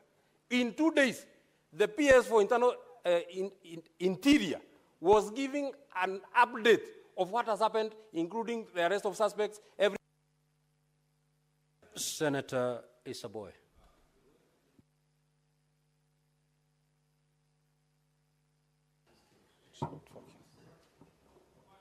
Lakini kisanga hichi kilipotokea, ulimwengu mzima na nchi nzima ya Kenya imehuzunika kuhusu kijana huyu, kifo chake. Yangu ni kusema tu, uchunguzi ufanyike na haki ipatikane kwa familia yake, na wale waliohusika sheria ichukuliwe mkononi mwake. Asante sana, Mheshimiwa Speaker. Senator Veronica. Honorable Speaker, thank you for giving me this opportunity. And I want to also thank Senator Eddy for bringing this very important statement before the floor of this House. Honorable Speaker, I want to believe this is a dream. I have never imagined in my whole life, even as a trained advocate, that an accused person, accused of a misdemeanor, not a felony, not a category of an offense, which is so serious, and there would not be even a justification for any suspect charged with a serious offense to be killed within the precincts of a police station. I want to believe it's a dream that Albert was actually picked by persons who identified themselves as police officers, picked from his home, handed over to the hands of police officers by his parents, and the parents knew they are following him behind to help him and assist him secure a bond so that he can stand trial. And he's taken to a police station, Honorable Speaker, and after a few hours, Albert dies from head injuries, neck compression, multiple soft tissue trauma, and pathologist has ruled out self-inflicted injuries. I think it is very sad, and I must admit it must not happen to anybody within the Republic of Kenya. Honorable Speaker, the other day, Boniface Mwangi, the activist who went to Tanzania, together with his friends, people sometimes whom we don't even support, were tortured in Tanzania. And Kenyans were up in arms because of how the police in Tanzania behaved, how much more, Honorable Speaker, when Kenya is the lead in matters democracy, in matters of expression, political expression, how much more responsibility must the police take to deal with suspects within the constitutional parameters that they are given in the Republic of Kenya? I just want to take one moment, because I have worked in a police reform program with the Laikipia University, where we were introducing human rights to the police, that any time an accused person is arrested, they have rights under the Constitution. The Bill of Rights defends them, and I want to condemn in the strongest terms possible the killing of Albert Ojwang within the precincts of a police cell. It's embarrassing, and whoever did it is actually sabotaging the government of the day. It is very wrong, Honorable Speaker. And action must be taken, exhaustive investigations carried out, and whoever is culpable must be held liable. Let IPOA now do its work. And we are looking out, Honorable Speaker, to see that IPOA for once can hold police officers, Honorable Speaker, responsible for any. Senator Beatrice Akinyi. Honorable Speaker, a country that kills its young people is a country that kills its future. Honorable Speaker, just the last 1 week, I was here as a proud leader from Homa Bay County. And Honorable Speaker, I shared with this House our happiness from the celebration of Madaraka in Homa Bay County. But this morning, Honorable Speaker, I asked myself, was this the celebration we had in Homa Bay County on the 1st of June, Honorable Speaker? Is this the aftermath of what we've gotten from that celebration? Honorable Speaker, even all the developments we counted and I counted here is not equal to the life of one young man called Albert Omondi. Honorable Speaker, this morning, as I was having breakfast, just a brief breakfast with my son, I saw a young man shed tears over this death, Honorable Speaker. And my son preciously asked me, Mom, why do we as a country make 2 steps ahead and then we make 5 steps going back? Honorable Speaker, I want to ask the President that, Mr. President, who is this who is keen on tarnishing the image of this country? Are you not able to deal with that person? And Honorable Speaker, I've heard a number of politicians make statements since the death of Albert, and a number of them are sorting themselves across the board. I want to tell them, Mr. Speaker, sir, that over this, keep your sentiments away because a life has been lost. Honorable Speaker, I speak as a parent. Why are we on some of these seats, including any seat anybody has, if we cannot face such challenges? Honorable Speaker, let us allow our young people to grow. If you cannot fathom any challenge, Honorable Speaker, don't go for any seat. But the President must just address this, Honorable Speaker. I think it is by design that after the celebration of Madaraka in Homa Bay, somebody wants us to just shed some darkness in this country. Honorable Speaker, let us move forward. We have been told of a young man who could have committed suicide. This is the only country where we saw a... Senator Karungo Tsangwa. Thank you very much, Mr. Speaker. I'm equally sad, Mr. Speaker, as we discuss this issue of a lost soul. But one, Pastor Martin Niemola from Germany said, Mr. Speaker, first they came for the socialist. I did not say anything because I was not a socialist. Then they came for the trade unionist. I did not say anything because I was not a trade unionist. Then they came for the Jews. I did not say anything because I was not a Jew. Then they came for me, and there was no one to speak for me. Mr. Speaker, as a country and as the Senate, we are all affected. We are all affected, not just as a nation. We are affected as people who have been entrusted to take care of the people, Mr. Speaker. Even the government pathologist who has been going through or conducting postmortems on such cases has even been affected, Mr. Speaker, saying a relative brought on a table for him to check what killed him, Mr. Speaker. I think as a country and as this Senate, we must give an ultimatum, Mr. Speaker, that by 25th June, Mr. Speaker, if this Senate has not done anything, if this Lagat DIG has not resigned, Kenyans should come out on 25th as a Memorial Day to come in large numbers, Mr. Speaker, and deal with whoever, Mr. Speaker, is not doing what it's supposed to do. Because, Mr. Speaker, the police who have been mandated to take care of Kenyans, they are quick to act on some useless issues, Mr. Speaker. Today, as we speak, there is a police officer by the name Samido. Samido, who is a musician, who was granted a leave to go to America. He was supposed to return yesterday, but today there is a warrant of arrest on him for abduction of duty. If the police can issue a warrant of arrest for somebody because of missing work, yet we have a police officer whose name has been dragged on every murder, and Mr. Speaker, they're not doing anything. I think as a country, I think as a Senate, we need to do something, Mr. Speaker. The same police told us a member of parliament has kidnapped himself. The same police told us he kidnapped himself and he slept in a certain hotel. The same police, but we did nothing, Mr. Speaker, because he does not come from our region. Today, the same police are saying the guy, the Albert Ojwang, hit his head on the wall, Mr. Speaker. The same police.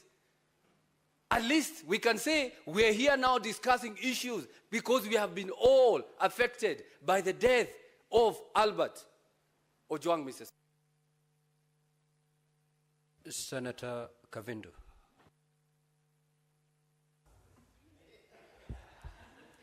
Asante Bwana Spika kwa kunipa fursa hii niweze nami kutia sauti yangu kwa hili jambo ambalo linahuzunisha sana zaidi.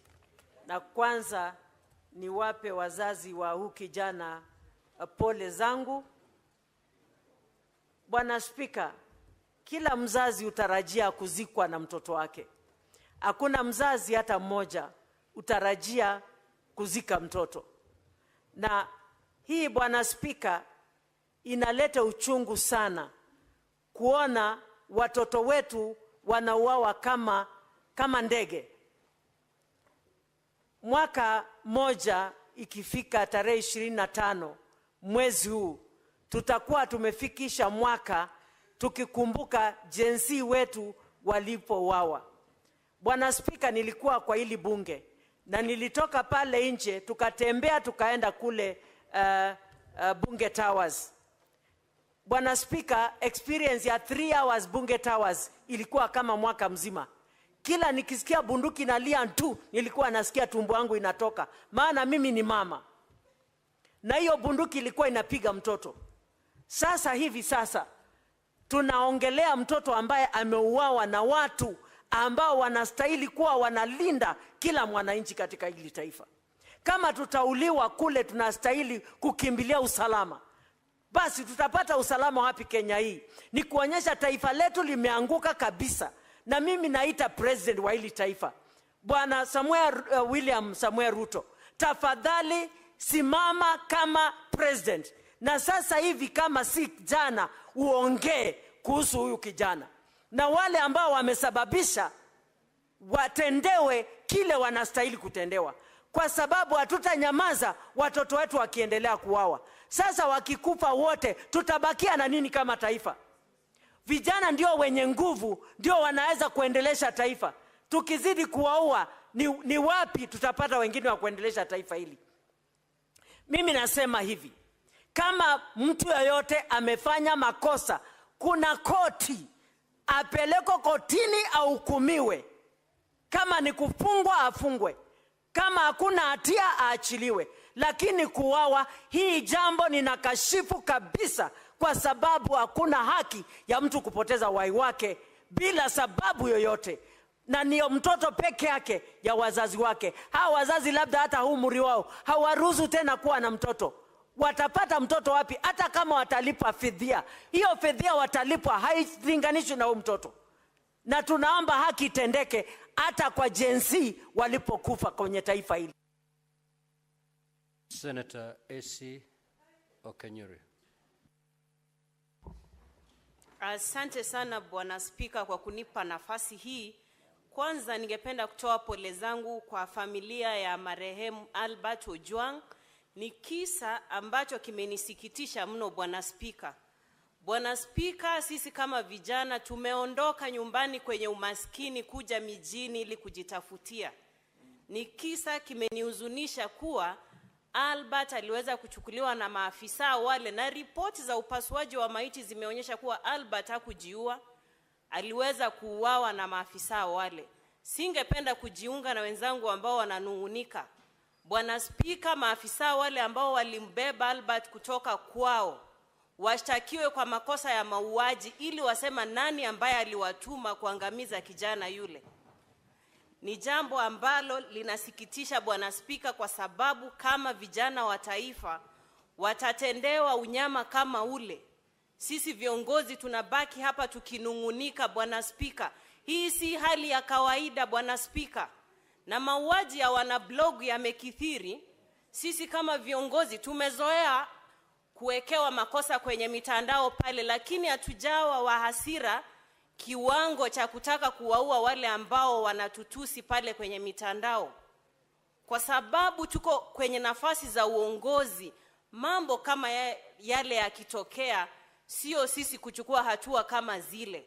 Kwa hivyo Bwana Spika, maafisa wale ambao walimchukua kijana huyu Albert kutoka nyumbani akiwa salama, washtakiwe kwa makosa ya mauaji, ili waweze kuambia bunge hili na taifa kiini kikuu cha wao na ni nani ambaye aliwatuma kumwangamiza kijana huyu. Roho yake isilale pema peponi Bwana Spika, iweze kuwasumbua ambao wamefanya mambo hayo katika taifa hili. Asante sana.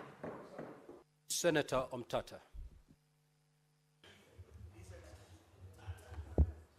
Mr. Speaker, sir, to begin with, I just want to read Article 238 of the Constitution, Clause 1. It reads, national security is the protection against internal and external threats to Kenya's territorial integrity and sovereignty, its people, their rights, freedoms, property, peace, stability, and prosperity, and other national interests. Clause 2A says national security is subject to the authority of this Constitution and Parliament.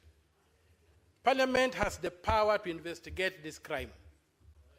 And we have gotten to a point whereby we should form a parliamentary committee of inquiry to be guided by the inquiry. And that committee should get to the ground and call witnesses and unearth this problem. If you look at the Commission of Inquiries Act, it's another guide. We can ask the President to form the committee. If he can't, Parliament can constitute itself into a committee. When J.M. Kariuki died, Parliament constituted a committee of inquiry, and there's a tradition in this House that we have been able to inquire matters like this.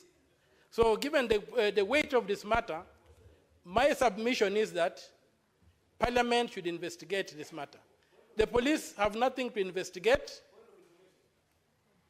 Yes, please. Senator Omtata, would you wish to be informed by the Senator for Migori?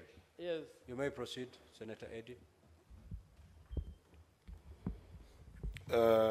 Mr. Speaker, my brother, Senator Omtata, has called for the formation of I'm very emotional, Mr. Speaker. You'll forgive me.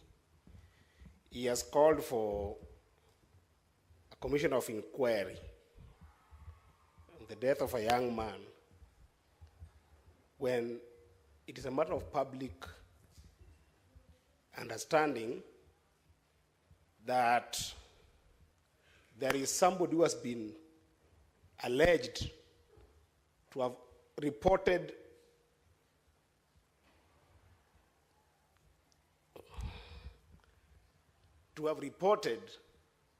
that Ojwang had published something about him.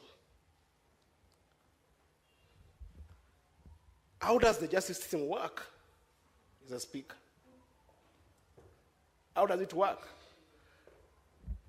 Can it be... Senator Eddy, what is this information that you'd wish to share to aid Senator Mtata's contribution? What I want to share with Senator Mtata is there is a serious person who works in the police rank who had an issue with this young man, and there's nothing to inquire about him. At the very least, let the young people in Kenya see that at least this person is behind bars, or at least has written a statement for which can form a basis for any kind of inquiry. There is nothing to inquire about a DIG who had an issue with this young person, Mr. Speaker. What is there to inquire?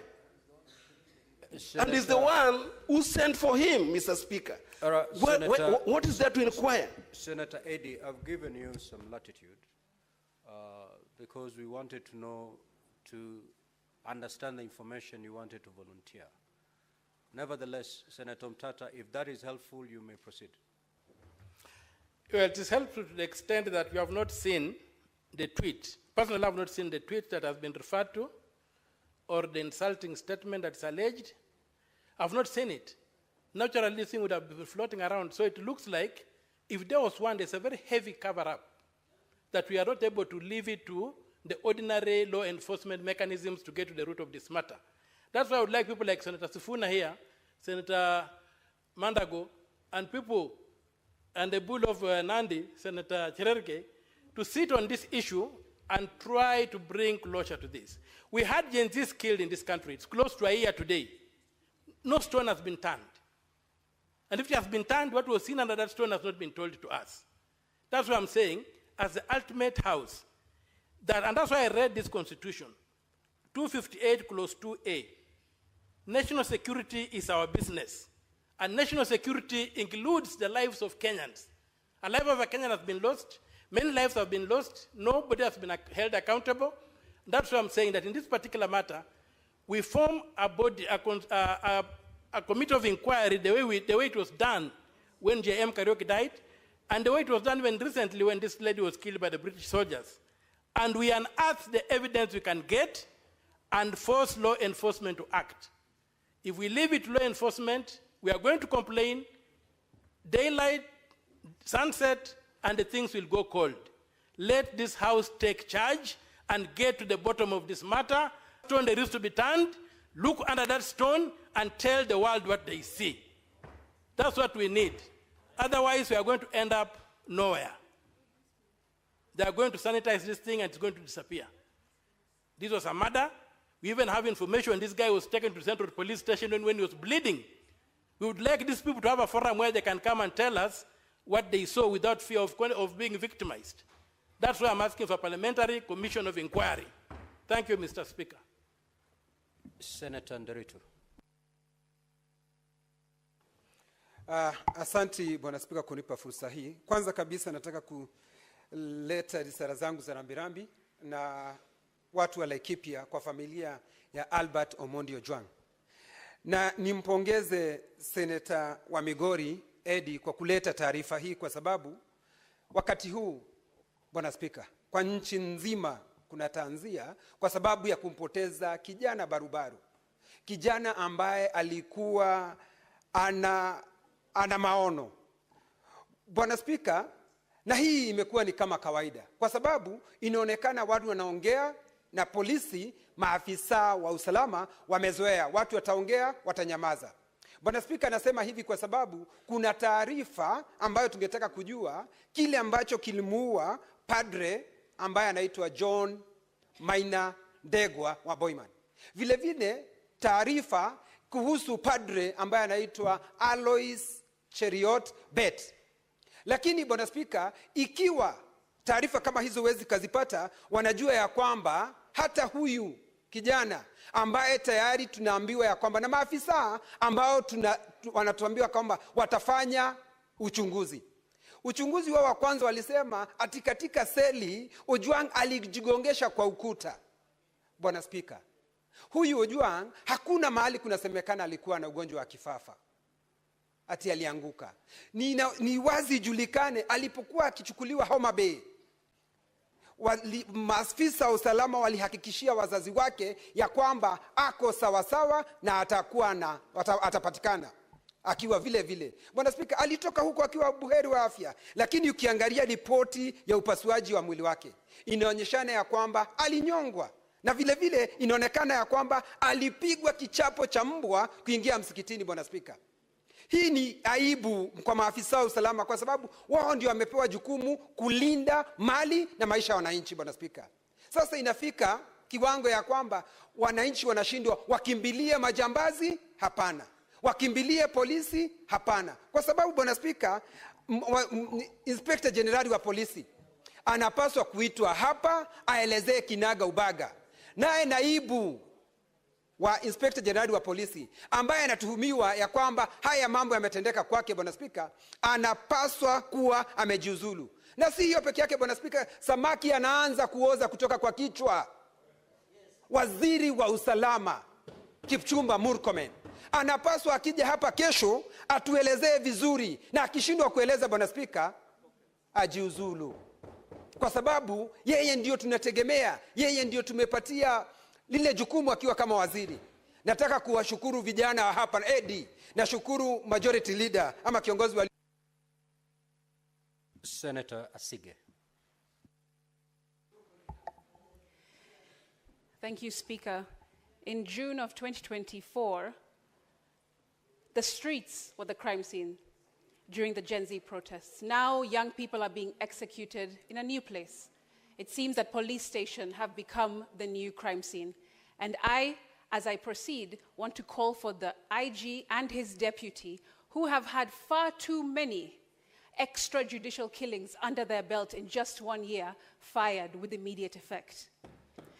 Mr. Speaker, because there are too many rights that have been violated through the death and the killing of Albert, 26, 28, and 29, and other articles of the Constitution. Why was Albert Ojwang arrested without a warrant or a clear explanation of the charges contrary to Article 49? Why was he transferred over 350 kilometers from Homa Bay to Nairobi instead of being processed locally? On what basis was he even detained in Nairobi? Why was his safety not guaranteed while in police custody as mandated by Section 59 of the National Police Service Act? And if the allegations of corruption that he made were worth killing him, then why isn't this precisely what we're investigating? Because only a hit dog hollers. DCI should not be seen anywhere near this investigation, Speaker. A judgment by Justice Mugambi on the 9th of May 2025 clarified that only IPOA has the mandate to investigate deaths and injuries caused by police officers who are on duty or occur in custody. Not DCI, not any other department of the police. Also, the Security Services Laws Amendment was introduced in Parliament to expand IPOA's oversight powers and give it more teeth, not just recommendations, but actually allow them to make arrests. But the National Assembly has blocked this bill. We know that. They say that it doesn't concern counties, thereby stalling its legislative process in this Senate, and therefore obstructing real justice. We have to fight as a Senate to bring that bill. Dead people don't tell tales, Speaker, but the collective voice of Kenyans demands that this tale be told and justice be served immediately. I thank you. Senator Kisang. Thank you, Honorable Speaker. Honorable Speaker, I also join my colleagues to condemn the killing of Albert Ojwang, Honorable Speaker. Honorable Speaker, this is a young man who was teaching. In fact, I want to send condolences to the people of Homa Bay, the people of Taita Taveta, because he was a teacher there, Honorable Speaker, and the only child. So it's unfortunate that he had to die in a police cell. I don't know if the police don't know that there is a law that was passed 2019 called Computer Misuse and Cybercrime Act, that if anybody abuses you in the social media, you report, take them to court, and charge them. So there was no need to kill this innocent young man, Honorable Speaker. Honorable Speaker, I think it is time now for the National Police Service to put CCTV cameras in the cells, because we have lost many people in the cells, and there is no record to show what could have happened, actually, Honorable Speaker. They need to put, the National Assembly need to afford some resources so that all our cells in the country, Honorable Speaker, are put CCTV cameras so that, there will be no excuse to say that somebody committed suicide. The report of autopsy is already out, Honorable Speaker, and they have said, the pathologists have said, Albert died not because of self-inflicting injuries. This was basically done by the police officers, Honorable Speaker. Honorable Speaker, it's unfortunate, and this should not happen in a democracy like Kenya, Honorable Speaker. We have a very progressive constitution, so these things should not happen at all. Thank you, Honorable Speaker.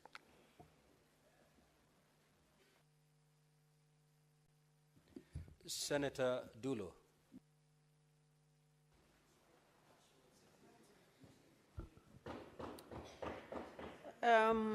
Thank you, Mr. Speaker.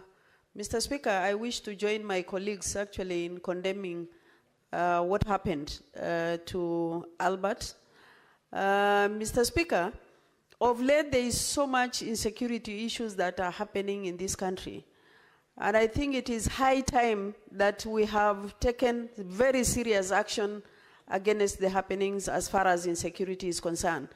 Mr. Speaker, I saw the father of Albert actually on media trying to explain what happened to the son.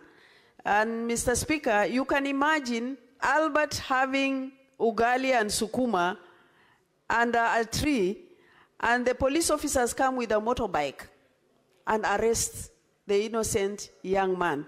Mr. Speaker, if he was guilty, and I was actually hearing the father, he was saying the wife and the child were also seated there. He didn't even finish actually eating his ugali. Mr. Speaker, we should not allow loss of life in our country. This is happening. There are gangs all over actually recruited by so many people in this country, especially the politicians, Mr. Speaker. Yesterday, when this matter came up, so many of my colleagues came to me and said that we must summon IG to come and explain this matter to us. Mr. Speaker, we managed to summon, to ask IG to come and explain on this matter this morning, 11 o'clock. But unfortunately, it didn't work out, Mr. Speaker. National Assembly has requested IG to appear before them on Thursday morning at 10 o'clock. And they have requested also Senate to appear before Senate on Thursday midday. Mr. Speaker, this is a matter that police should not investigate, because it's like they are investigating themselves. IPOA is in place. They should actually move with speed and ensure that investigation is carried out, and those who are concerned should be brought to books. Mr. Speaker, I request on Thursday midday, this should be the committee of the whole, where we should be able to address all the matters affecting insecurity in this country.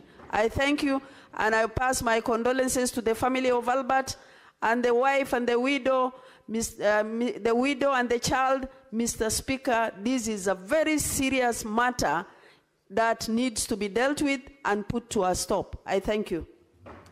The Senate Majority Leader. Mr. Speaker, on behalf of the people of Kericho and on my own behalf, I join the rest of the country in passing condolences to Albert Ojwang. Mr. Speaker, I've sat here wondering, beyond the things we say as legislators, what else? What happens next? The unfortunate thing, Mr. Speaker, is that we have abated this kind of crimes for too long as legislators. We want to sit here, get clips on TikTok and said, you know, I expressed my rage. Look at the house, it's virtually empty. Because people have shared what they want to say. They have gotten theirs for the afternoon, Mr. Speaker, without a recourse.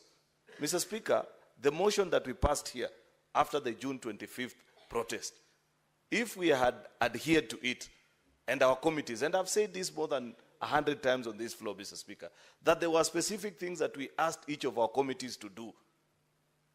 The arrest procedures, Mr. Speaker, was part and parcel of what we passed in that particular motion. Mr. Speaker, the rights of protesters was part and parcel. If that had been addressed, Mr. Speaker, the young people of Angata Baragoi would not have been killed.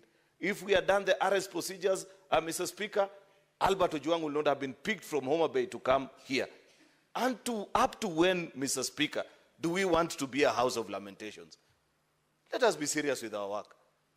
The people of our individual counties, Mr. Speaker, did not vote us in here to come and lament like them. We should be embarrassed. This is not a matter that we should even be addressing, Mr. Speaker, because we know for a fact that we have the power. If you, as a member of parliament, whine, what do you expect young people to do, Mr. Speaker? I want to urge ourselves that for once, let us take our duty seriously. Let us ask our committee on security to lead us into a conversation. In a sitting of the entire plenary, the same way the late Senator Yusuf Haji led us in this house, in a sitting of the entire plenary, when our 3 colleagues were arrested arbitrarily. But our Speaker, let us stop this hypocrisy of just speaking and going home. People are disappointed in our actions. I expect that Professor Ojenda, that you serve as a vice chair of this security committee, together with Senator Fatuma Dulo. You want us to speak about these issues until when? Surely, can't we lead the country into making the right decisions on how to handle protesters, how to handle arrested people, how IPOA, Mr. Speaker, can do their job without being interfered with, Mr. Speaker? Because last month they told us they are investigating those who kill people in Angata Baragoi. To date, we don't know who it is. How difficult is it to tell the country, even just to know, who are these officers that went for Albert in Homa Bay? Up to now, we don't know who they are. Yet when none of our own died, Mr. Speaker, we were being given a blow-by-blow explanation hour by hour. The life of Albert Ojwang is more important. Senator Professor Ojenda. Thank you, Mr. Speaker. Mr. Speaker, let me join colleagues to commiserate with the family of the late Albert Ojwang, but also, Mr. Speaker, to condemn in the strongest terms possible, though I'm the Vice Chair of the Security Committee in Senate, and to undertake, Mr. Speaker, that the committee, and the Chair has spoken, will go right to ensure that this matter is dealt with as by law required. Mr. Speaker, it is clear that under the Independent Police Oversight Authority Act of 2011, this matter must and ought to be investigated first by IPOA. And I'm glad that I saw the chair of IPOA, Commissioner Ahmed Isaac, together with the IG and the DIG and other police officers at the Central Police Station, which was the crime scene. Mr. Speaker, 2 things that I want to point to, Mr. Speaker. Our colleagues in this House have this afternoon spoken and made a number of suggestions. The first suggestion, Mr. Speaker, is that this matter be dealt with by the commission of inquiry and a commission of inquiry appointed under Chapter 102 of the laws of Kenya, the Commission of Inquiries Act. Mr. Speaker, since the law clearly spells out the role of IPOA under Sections 5 and 6, this matter would be best initially investigated by IPOA. And Mr. Speaker, unlike my colleagues who have come before me, it is important that every person in this process be investigated. It is also important, Mr. Speaker, that we do not, at this point in time, call upon the resignation of individuals, including DIG Lagat, who had filed a complaint, but to go to the depth of the investigation and establish who was responsible, who caused the death of Albert Ojwang. Mr. Speaker, the second point is this, that it is clear, Mr. Speaker, that a murder has been committed. a murder as prescribed under sections 204 and 207 of the Penal Code of the laws of this country, and the police officers who are culpable or who are linked to this offense, those who are in charge of Albert Ojwang right from the time of arrest, must all be arraigned in court. We want to see action in the same manner and fashion as happened in the case of the late Ngondowere, so that we have action. It is not enough, Mr. Speaker, to call upon officers to resign before they investigate. Let us have a report that will come to us. But Senate, as we are saying, Mr. Speaker, will undertake its function under the chairmanship of the Senator Dulo, and me as Vice Chair. We will. Senator Tobiko.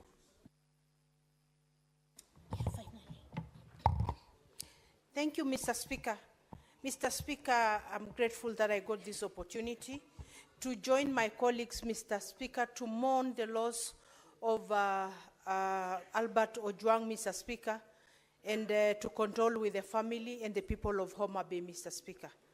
And, Mr. Speaker, to condole with the rest of the young Kenyans, Mr. Speaker. Mr. Speaker, let me say it is extremely sad that we are losing lives that we should not lose, Mr. Speaker. And, Mr. Speaker, the worst is when we lose a person at the police cells, Mr. Speaker, because the police cells are supposed to be a protection place until one is proven guilty or not guilty, Mr. Speaker, but they should be saved at the police station, Mr. Speaker. Mr. Speaker, we are not passing judgment on anybody, but we are asking for accountability, and someone must take responsibility for the loss of life of Mr. Albert Ojwang, Mr. Speaker. And who else will do that if it's not the police, Mr. Speaker? Who else will do that if it's not the top leadership of the police? The IG, the DIG, Mr. Speaker, must answer to Kenyans on what happened to Albert Ojwang, Mr. Speaker. Mr. Speaker, and the President should keenly look at this case. It is coming immediately after a very warm reception at Homa Bay. There could be people also who are working to undermine the government, Mr. Speaker. The President should see what is happening at the police force, Mr. Speaker. IPOA should come through for Kenyans in this case, Mr. Speaker. Because, Mr. Speaker, we are not trusting the police to investigate themselves. Mr. Speaker, it is extremely sad that even our young people have lost trust in us, Mr. Speaker, because we continue to lose them in circumstances that we should not. Imagine a situation where the parent has this one child only, and they have lost that single child, Mr. Speaker. Imagine the pain of these parents. Imagine what is the future of that family, Mr. Speaker. Mr. Speaker, Parliament should now take its rightful place, Mr. Speaker, to hold the executive accountable for what is happening in our country, Mr. Speaker. Mr. Speaker, it is sad, it is unfortunate, and we must apologize to Kenyans for letting them down, Mr. Speaker. We must now come through as an independent house that will stand for Kenyans, Mr. Speaker. Thank you, Mr. Speaker. Senator Tabitha Keroche.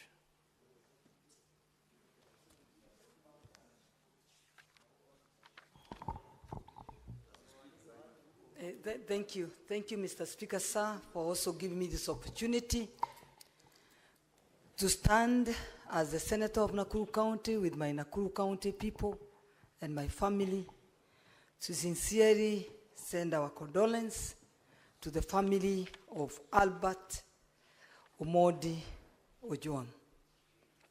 I condemn the killing of Albert Omondi Ojwang. When I received a photo of how he has been tortured in the police cell, I couldn't hold my tears. When I read the story of Albert Omondi, that he was the only child of a mother and a father, a newly wedded man, a father of a 1-year child,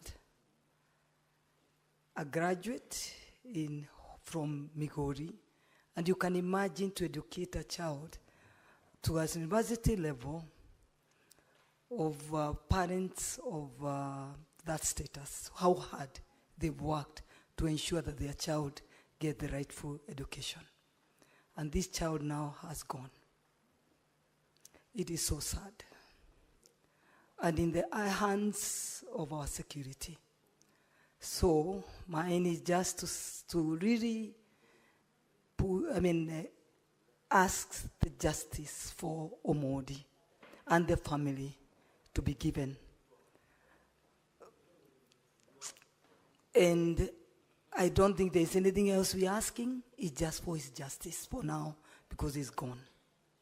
And I think parents, and I stand with our majority leader saying, we cannot be a house of just coming here and talking and there no action. We parents have cried enough. I'm a victim. I know my daughter was murdered in 2020. And up to today, I've not gotten the justice that I'm pushing for. What does that tell? You can imagine Omondi now, they start their justice. And now, how long will it take for them to get the justice? So I think enough is enough. This house is the upper house, is to ensure such things now can come to a stop, to an end, where our children will not be killed, butchered, just because that they raise a voice of what they think or what they feel they should express their opinion. I think it's a high time. These people should know that they are even spoiling or damaging our government, which is working hard every day. And the rising security in Nakuru, I can't forget to say, the rising... Very well, Honorable Senator, your time is up. Now, Honorable Senators, this is a very weighty matter. Kenyans are asking questions, and justifiably so, and we owe them the answers. The patience of this country is being stretched beyond its elasticity. The Honorable CS of Interior is scheduled to appear before the Senate tomorrow morning for purposes of responding to 15 questions that have been requested or asked by honorable senators. I wish to give the following as a way forward. Because of the urgency of this matter, that the CS appears tomorrow. However, before he embarks on the response of those 15 questions, we will first have the House move as a committee of the whole to interrogate this particular matter. After that session, then we can move to question time. While the CS is preparing to appear tomorrow, Secretariat informed the ministry that tomorrow the CS must appear with the following persons: the IG, the chairperson IPOA, the chairperson Police Service Commission. Those are the persons who are supposed to accompany the CS tomorrow as we move into a committee of the whole. And thereafter, we can move with the question time as contained in the order paper. Next order.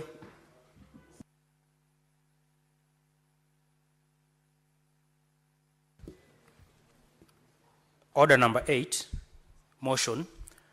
Report of the Standing Committee on Finance and Budget on the fourth basis for allocating the share of national revenue among counties. Resumption of debate on the proposed amendments.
Now, honorable senators, when debate was interrupted on Thursday, the 5th of June, 2025, Senator Mungatana had the floor and he had a balance of 8 minutes. I'm not seeing Senator Mungatana in the House, and therefore the floor is open for debate. Now, honorable senators, the debate is on the amendments as proposed by Senator Mogeni, not on the entire formula. It is on the amendments as proposed. Senator for Kakamega, if you want to hug, you have the lounge.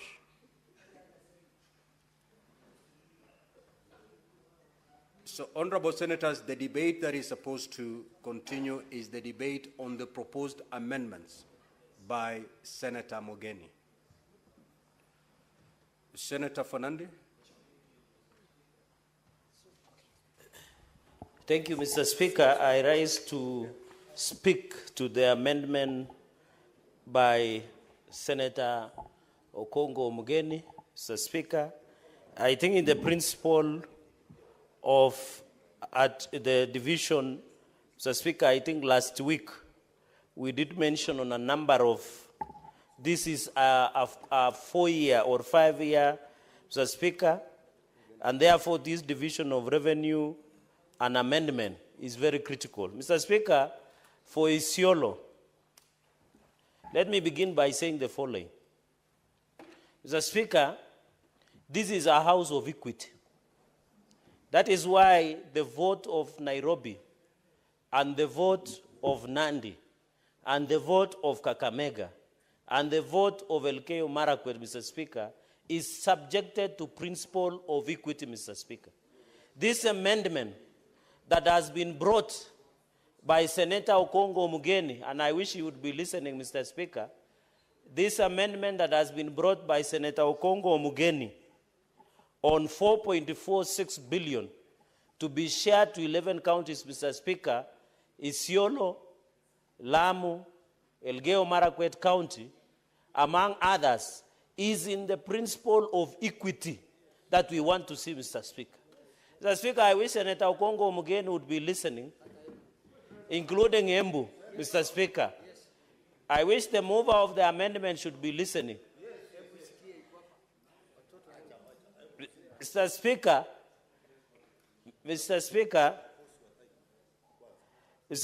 that is why I wanted to insist that this is a principle of equity. Mr. Speaker, when we were coming up with a formula, including Taita Taveta, when we were coming up with the formula, Mr. Speaker, we must ensure each and every county, 1, doesn't lose, 2, no county gains more. Mr. Speaker, I have seen a county in this simulated that some counties were gaining 2 billion, others were gaining only 200 million. 200 million to any county like Elgeyo Marakwet or Taita Taveta or Embu or Isiolo, Mr. Speaker, is not in good faith. Yes. And therefore this simulation, where at least each and every county will gain 405.6 million, will be very significant, Mr. Speaker. That is why most of these counties cannot even take or do a significant or an important development in their counties, Mr. Speaker. So even, Mr. Speaker, as we look at this simulation, we must be aware, Mr. Speaker. The other day, and I've seen the budget is being read on Thursday, budget that is worth 4 trillion, Mr. Speaker. But it is very sad that members of National Assembly rejected an increment of counties of 465 billion Kenya shillings, Mr. Speaker. That is an affront to the principle of equity and division of revenue, Mr. Speaker. I stand today on the basis of win-win for Lamu County. I stand today for the win-win for Taita Taveta County, Mr. Speaker. I stand today for support of Kirinyaga, Embu, Nyamira, Isiolo, Elgeyo, Marakwet, Mr. Speaker, because they deserve equity like all of us. If Elgeyo Marakwet wins, Nandi wins. If Isiolo wins, Mandera wins. Mr. Speaker. If Nyamira wins, Nakuru wins. We must push the principle of equity. It cannot be that a county is getting 2 billion, but a small county like Nyamira is getting a paltry millions of shillings, Mr. Speaker. I rise on the pedestal of history, on the principle of equity, Mr. Speaker. Mr. Speaker, they say when the conscience of a nation has disturbed a solitary mind, it doesn't mean that that man is mad, Mr. Speaker. We must push for a win-win, Mr. Speaker. So that as we push, we cannot blame Elgeyo Marakwet, Taita, Nyamira, Isiolo, Embu, Mr. Speaker, for underdevelopment. Yet when we are doing division of resources, we don't consider their uniqueness, including Lamu, Mr. Speaker. So I support this amendment by my senior. Na leo ndio narudisha mkono. After defending me, Mr. Speaker, when I was in police custody, he was able to dismantle my charges within seconds, Mr. Speaker. 1 minute and 59 seconds, Mr. Speaker. Therefore, Mr. Speaker, I rise to support the people of Lamu. Well, that is why, Mr. Speaker, as a Senate, we should not reduce ourselves to our own counties. That is why we say, Mr. Speaker, we are senators of the Republic of Kenya, elected by respective counties to represent the interests of all counties, Mr. Speaker. When I speak here, I speak on behalf of Nandi, on behalf of Nakuru, on behalf of Nyamira, on behalf of Kirinyaga, Wajir, Nyandarua, Laikipia, Migori, Taita Taveta, Kajiado, Elgeyo Marakwet County, Mr. Speaker, including Uasin Gishu. And Embu, Mr. Speaker, where the deputy party of DP comes from, Mr. Speaker. If there is a time I'm proud of my senior colleague in the profession, Senator Okongo Omogeni, Commissioner, is today, because he's pushing us to look for principle of equity. It cannot be, and I want to challenge members of National Assembly. When we demand for more resources, they only tell us there is corruption in counties. What are they doing for corruption in national government themselves? What are they doing? Mr. Speaker, it is shame for them to tell us that they cannot add money to our people who are suffering, Mr. In fact, we are going to scrap NTCDF because that is unconstitutional kitty, Mr. Speaker. It violates the Constitution, and I want to stand with the decision of the Supreme Court, Mr. Speaker, that we should only channel funds to only two entities, national executive and counties. If members of National Assembly want to run resources and manage money, let them run for two positions, governor or the presidency. When you are here, Mr. Speaker, Article 94 and 96 is we legislate, represent, oversight, do budget-making process, Mr. Speaker. It cannot be the biggest threat to devolution today, Mr. Speaker, in this country is members of National Assembly.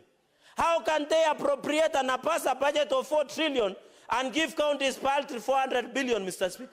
It is shame. And I want to tell Kenyans who are watching us, the reason there is underdevelopment in Mashinani is because of members of National Assembly, Mr. Speaker. They are, in fact, of 4 trillion. We should be pushing that 1 trillion or 50% of 4 trillion of the budget should go to Mashinani. That is counties, Mr. Speaker. Mr. Speaker, today, the people of Nyamira, today, the people of Elgeyo Marakwet, today, the people of Kajiado, the people of Taita Taveta, the people of Isiolo, the people of Lamu, the people of Embu, we must come up, the people of Kitui, Mr. Speaker. We must come up with a formula of win-win. Kenyans for Kenyans, Mr. Speaker. This is the only house, Mr. Speaker, that will change the trajectory of development in this country, Mr. Speaker. We want to develop so much resources that somebody in Kericho, in Kapchebet, where Senator Aaron Cheruiyot comes from, does not care who is the president, Mr. Speaker. Somebody from Kilifi, where our esteemed, respected Speaker, Governor Senator Amason Chefa Kingi, will not care who is the president because there are enough resources in Kilifi County, Mr. Speaker. I pray for that country, Mr. Speaker, where we will not charge or care who you are, but we will share resources based on principle of equity. Therefore, Mr. Speaker, as Martin Luther Jr. King said, an injustice somewhere is an injustice everywhere. I will not be happy if I'm given so much to take to Nandi while Nyamira is losing. I'll not be happy when Mandera is given so much when Lamu is losing. Mr. Speaker, we are all Kenyans, including Embo, Mr. Speaker, where the deputy party leader comes from, Mr. Speaker. Dr. Mundigi. Senator Cherarigei, I don't want to disturb your flow of thoughts, but I hope I don't look like a man. Why you're addressing me as Mr. Speaker, you will clarify as we move along. Can you appropriately address Mr. Speaker, the spirit of equity has overtaken my faculties, but I profusely withdraw and apologize, Madam Speaker. It is that my mind caught up when you are doing an exchange with the substantive speaker. My apologies. We respect you, Madam Speaker. And we know Muranga will stand on the issue of equity. I hope the delegation of Muranga, if they mean what they say on top of cars, wherever they work around the country, they must force for this principle of equity, Mr. Speaker. And therefore, I want to challenge this country. The future of Kenya, Madam Speaker, is only on equity.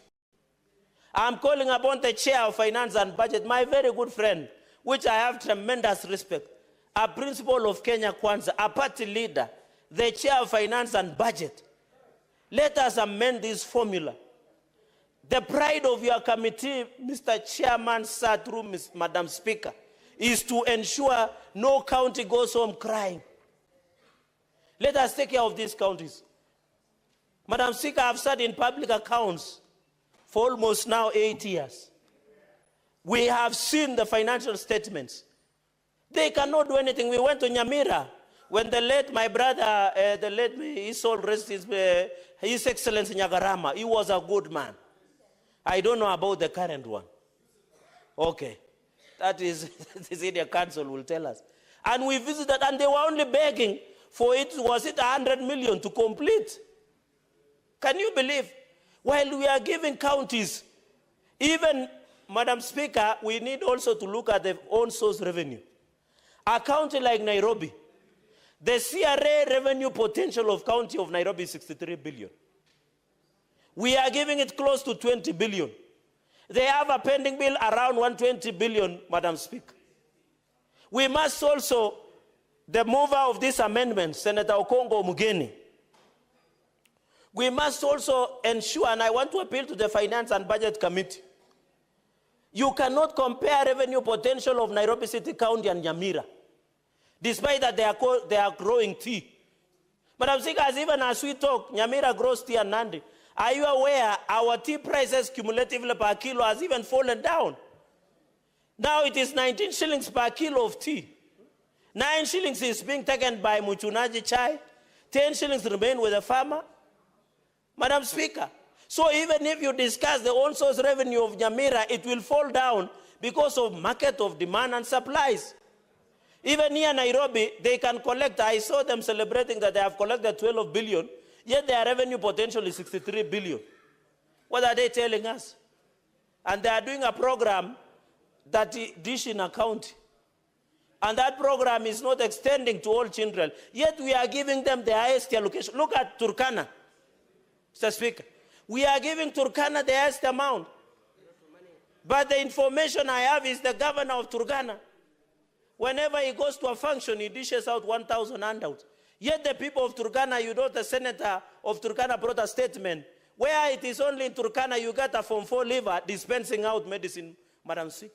That one does not happen even in Katanga, in Muranga County, where you come from.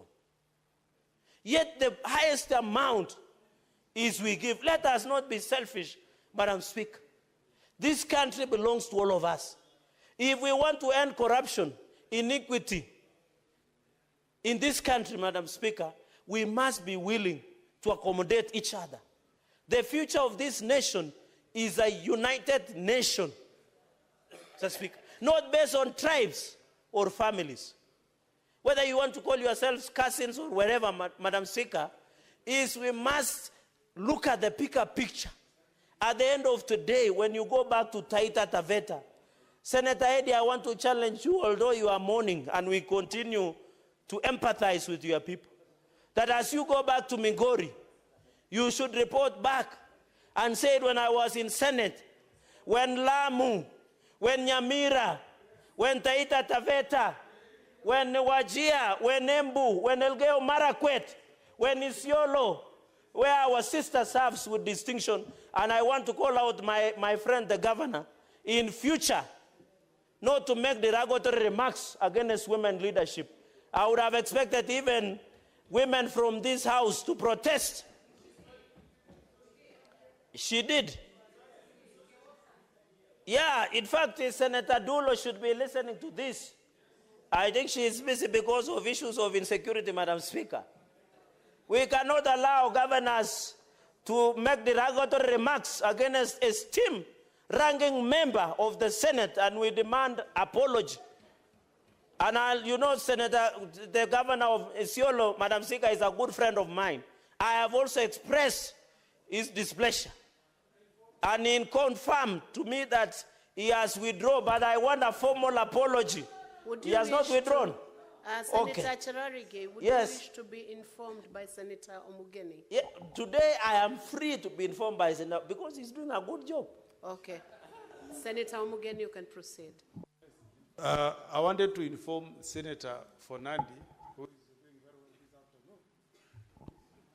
afternoon, that he should inform the governor of Isiolo that through this formula, the good lady, our ranking senator, is actually going toward Isiolo another 400 million through the effort of Senator Dulo.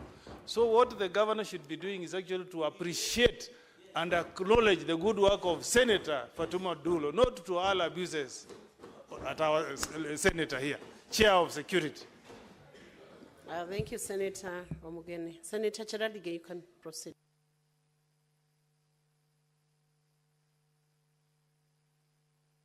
Give him the mic.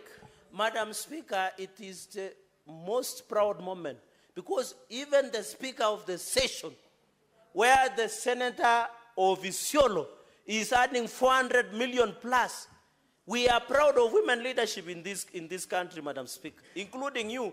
And I want to request and demand as Governor of Isiolo to withdraw and instead appreciate the distinguished senator who is a ranking member, a three-term senator.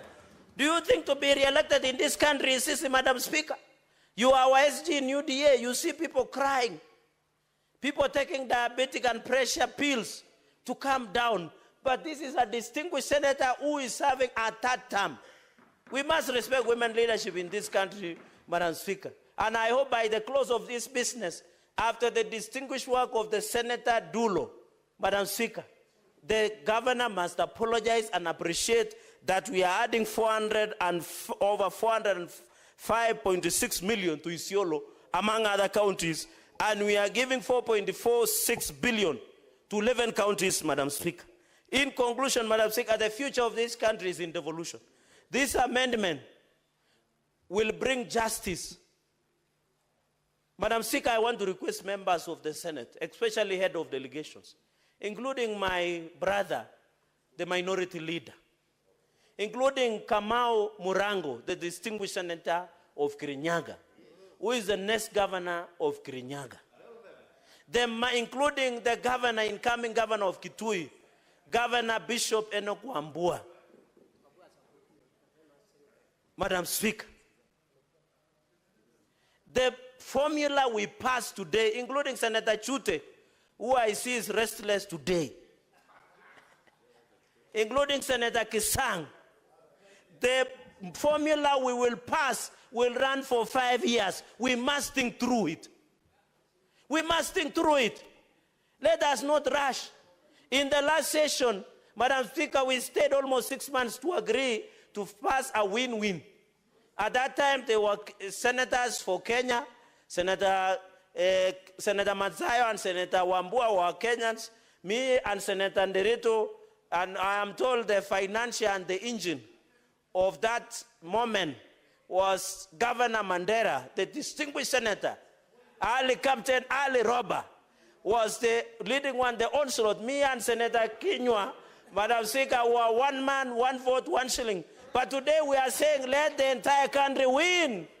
Let us win as a country.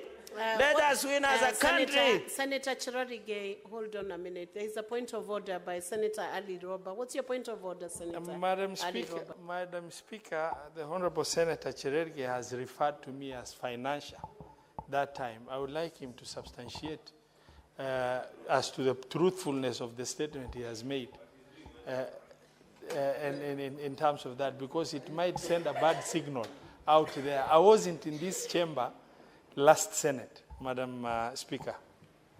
Senator Cherarigei, you have alluded to an allegation that he was a financier. We do not know what he was financing. Please clarify.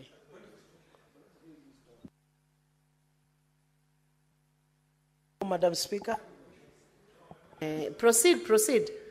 You can substantiate. Madam Speaker, I didn't say he was the one financing the formula. He was not the one financing. I was saying he was the beneficiary of a win-win that we did that time because Mandela was losing. So it was just a question of grammar. I think grammatical errors. Okay. I meant the beneficiary, not the financier. So let's proceed. Madam having Speaker, admitted that. Madam Speaker, as I conclude so that I can sit ground, I support this amendment with all my body organs. Madam Speaker, I am very sure as a leader, I want to see equitable development across the country. Some of us in future will aspire for higher seats in this country. I want one day when I'm in Nyamira, Senator Okongo Mugeni will tell me, because of the decision that you voted, this is what we have done. When I'll visit Kirinyaga, I don't know whether they will accept me because I don't know whether I'm their cousin or not. They will appreciate and tell me, you are our cousin. This is the money you voted for. This is what we have done. I want when I visit my neighbors, Elgeyo Marakwet, Senator Kisang, Senator Taita, my Vice Chair of County Public Accounts, Senator Mwaruma Mwalimu, will tell me, now I'm the governor of Taita Taveta, and this is what we have done. I want when I visit Wajir, I visit Senator Dulo. Madam Speaker, I support this amendment with all my faculties, and I thank you, Madam Speaker. Thank you, Honorable Senator. Before we proceed to the next senator to debate this motion, I want to give communication from the chair on visiting teachers and students from Seven Forks School in Embu County. Honorable Senators, I would like to acknowledge the presence in the public gallery this afternoon of visiting teachers and students from Seven Forks Schools in Embu County. The delegation comprises 177 students and 9 teachers who are in the Senate for a one-day academic exposition. Honorable Senators, in our usual tradition of receiving and welcoming visitors to Parliament, I extend a warm welcome to them, and on behalf of the Senate and on my own behalf, wish them a fruitful visit. I thank you. Senator Mudigi from the great county of Embu.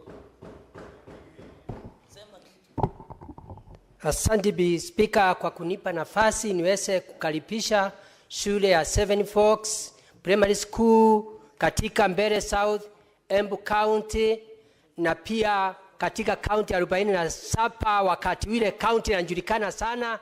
Yangu ni machache ni kuambia watoto wa Seven Forks, karibuni sana muweze kuangalia yale tunatenda hapa.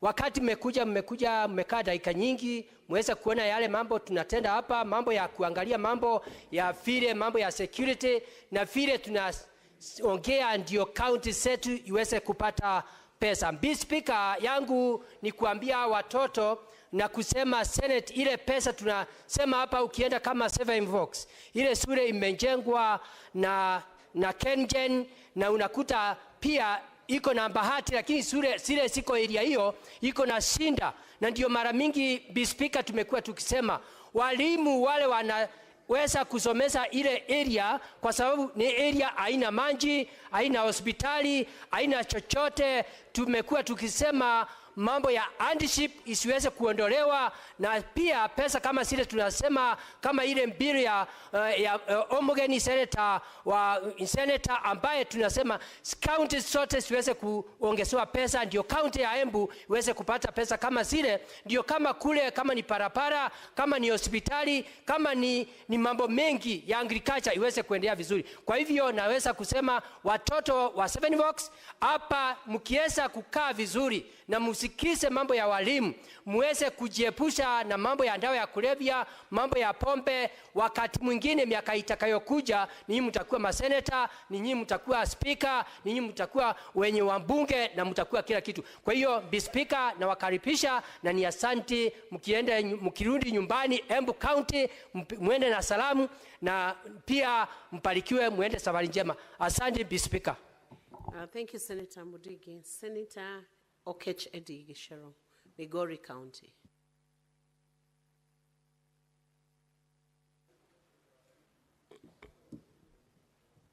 Madam Speaker, I know today has been a very emotional day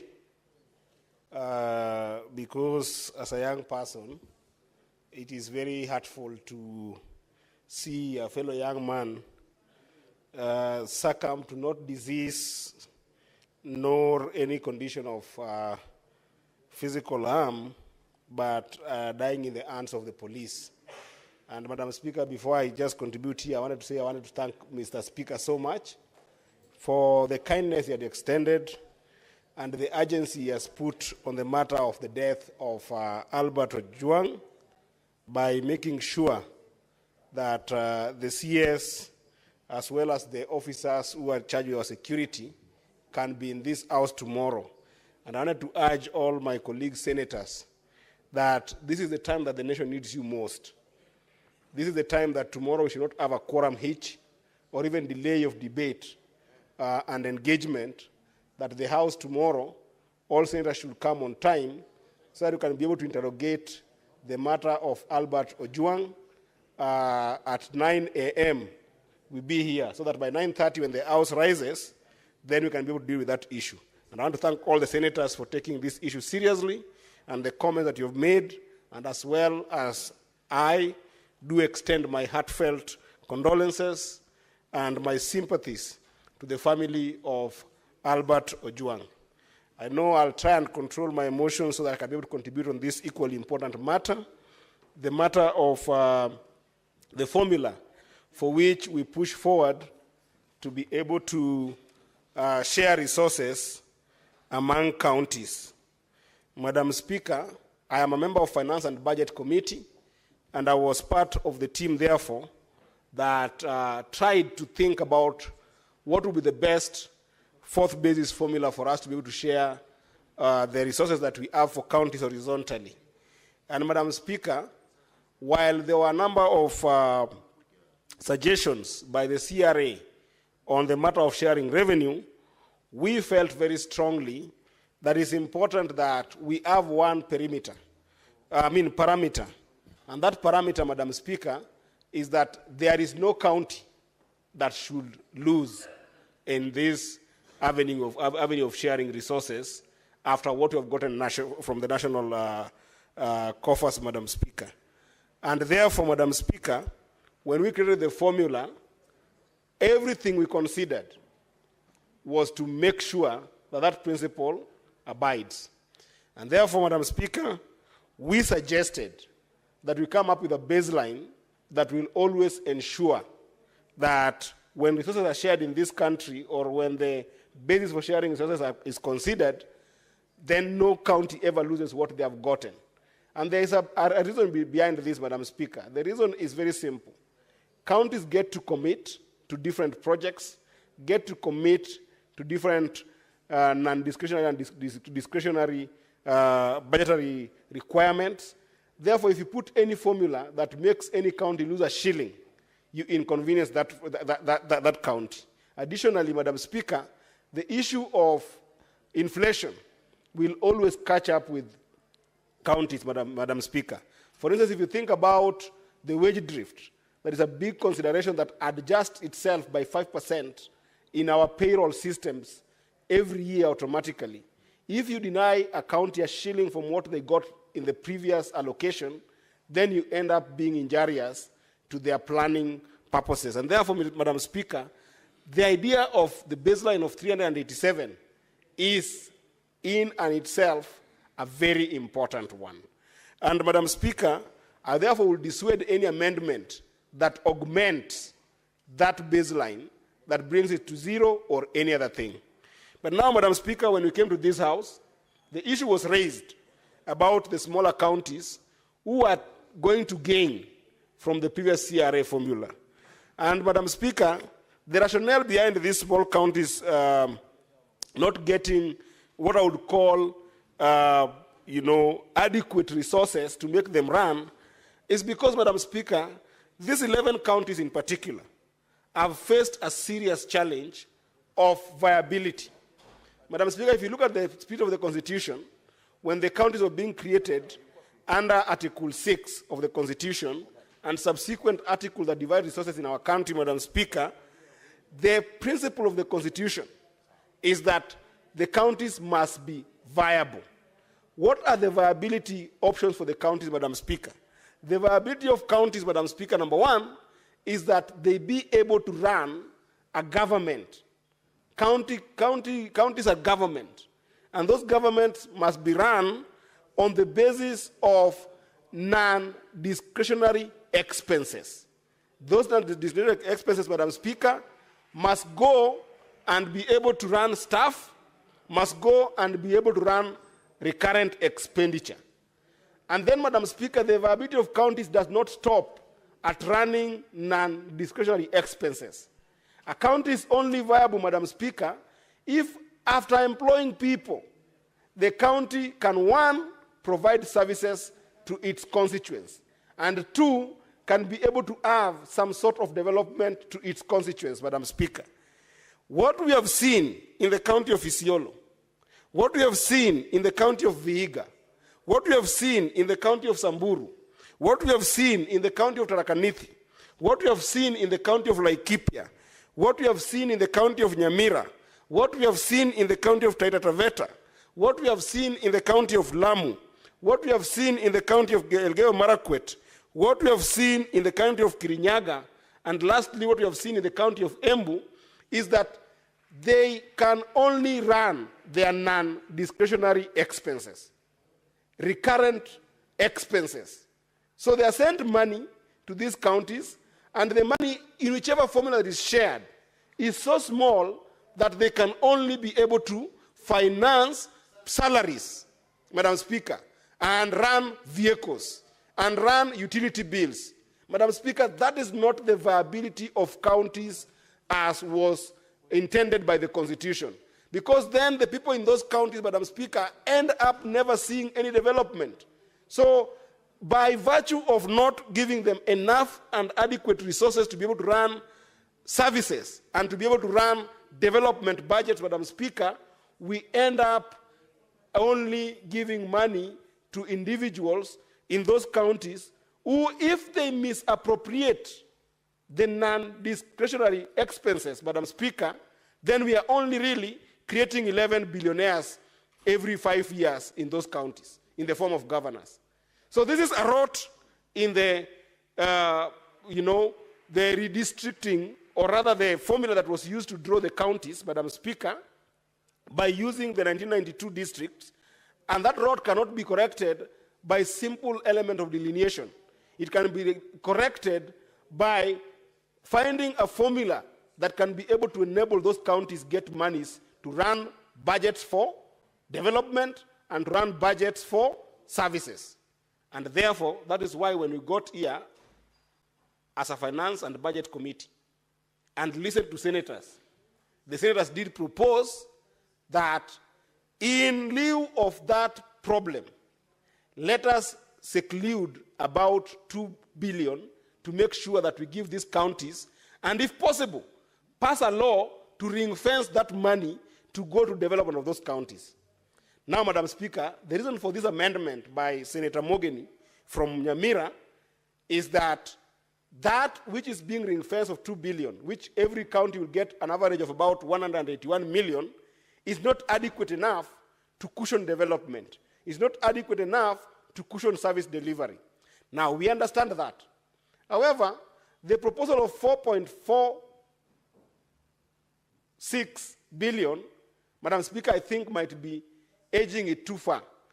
Reason being, there is no scientific formula that guarantees all the county governments which part of the money they receive they put for development. So while I agree with the principle that we need to add just a little bit more money above the 2 billion, I think that 4.42 might be prohibitive to a conversation with other delegations from other counties. So for us to be magnanimous with these counties, I want a way forward. And I want to plead with the senators. First of all, the 11 senators who have brought this amendment through Senator Mogeni, and then the other colleagues from other bigger counties. Why can't we make it 3 billion? I think 3 billion can be a compromise that allows for proper ring fencing money for development for these counties, but also that is not prohibitive enough to make us not pass this for this formula this week. Because, Madam Speaker, there is urgency in passing this formula this week. And I'll tell you why. While we are fighting for 387 billion, there's a bigger conversation about costing of county functions, Madam Speaker. And we have never sat as a Senate so that we use the instrument of costing county functions as a conversation between us and the national government. So we need to pass this formula by urgency this week, and then we retreat, prepare, come back to fight with the national government on how much must counties get. The issue of DORA is the next conversation that we must now invite all of us. And when we're going to that table of fighting for that money, Madam Speaker, we must go all of us. We must not have some senators from the 11 counties crying this other side, while the senators from the 36 counties also crying on this other side. We must move together. So I think that togetherness, let us all agree that, yes, the 2 billion is small, but 4.46 might also be on the higher side. Therefore, Madam Speaker, I want to plead with my colleagues. Let us make it 3 billion. And let us not debate it further. Let us sit down, get the 3 billion to these smaller counties, give them the power to be able to run development, reinvest that money for development, and then now we start talking about the 465 billion. That's the bigger cake. Even if we give these counties 3 billion, Madam Speaker, it will barely be enough for development in Lamu. I have passed through the places like Nyamira, Madam Speaker, when I went to visit my brother, Senator Mogeni. Things like water are still a dream to people in those areas. If you're not close to any stream of water, Madam Speaker, then women still wake up very early in the morning in Nyamira. Wake up very early in the morning in Vihiga. I visited Senator Sotsi, Madam Speaker. Wake very early in the morning in the counties of Samburu, Madam Speaker, to go and fetch water. This money won't be enough for them. Even if you were to give them 4.46 billion, Madam Speaker, that won't be enough to solve the problems in Nyamira. It won't be enough to solve the problem in Elgeyo Marakwet.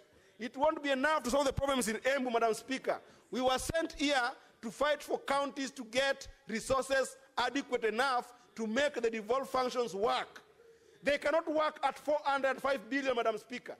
They can only work if we fight to make sure that counties get 465 billion, Madam Speaker. It can't be that yesterday I saw the Minister for Finance, the CS for Finance, talking very proudly about allocation of billions of money to the national government to deal with healthcare, to deal with primary healthcare, to deal with issues of water, and giving the ministry over 100 billion. Yet these counties are left here, Madam Speaker, to fight over 47 billion to deal with a devolved health function. This we cannot accept, Madam Speaker. It cannot be that the Ministry of Water, Madam Speaker, is given more money than counties combined when the entire provision of water if you look at what we call WSPs, water service providers, Madam Speaker, they are rolling in loans, Madam Speaker, without any effort by the national government to save them. Assets have not been transferred to these water service providers, Madam Speaker. They don't even have proper asset registers, because, Madam Speaker, the national government has not agreed, has not accepted to transfer those assets to them, Madam Speaker. The moment we allow that every year we are going to be given a budget in this house that keeps on funding devolved functions and funding them to the ministerial department and agencies, Madam Speaker, we are doing a disservice to all these devolved functions, Madam Speaker. If the National Assembly, if the National Treasury want to have a conversation with the Senate that is genuine about making sure that there is service to the people, that conversation must stop at what is the real cost of running functions in this county, Madam Speaker.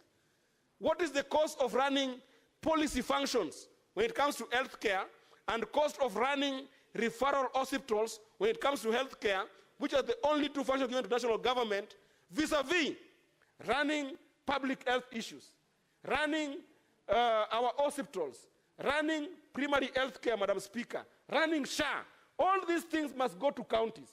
So I want to urge you, Madam Speaker, as I support this amendment, let us quickly move to agree on a position which I have proposed to be 3 billion. Let us support our brothers from smaller counties and then go and fight for more resources. And those resources, Madam Speaker, we must fight for them starting next week.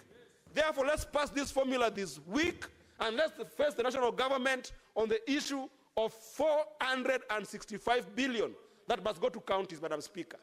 And when we finish that fight, Madam Speaker, the next fight is going to be fighting with governors on accountability and corruption.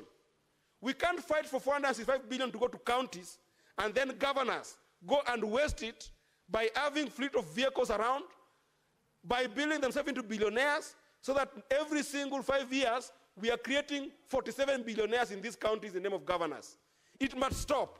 So yes, we are going to fight for our people to get money, 465 billion, but when we finish, we are coming for governors. They must stop the scourge of corruption in the money we are sending to our people in the grassroots. And that fight will come next week. And therefore I support Senator Mogany with that adjustment, that if it so suits the 11 senators, let us stop it at 3 billion, let us move forward together, and let's start the fight for DORA next week. With that, Madam Speaker, I thank you for the opportunity, and I support. Senator Kinyua. Asante Bi Speaker kwa kunipa fursa hii. Kuanzia mwanzo, Bi Speaker, nataka kuunga mkono mswada wa marekebisho ambao umeletwa na Senator Okongo Omugeni. Bi Speaker, ni wazi na ni dhahiri shahiri ya kwamba fedha zinapaswa kufuata majukumu. Majukumu mengi yamepelekwa katika gatuzi zetu, Bwana Speaker.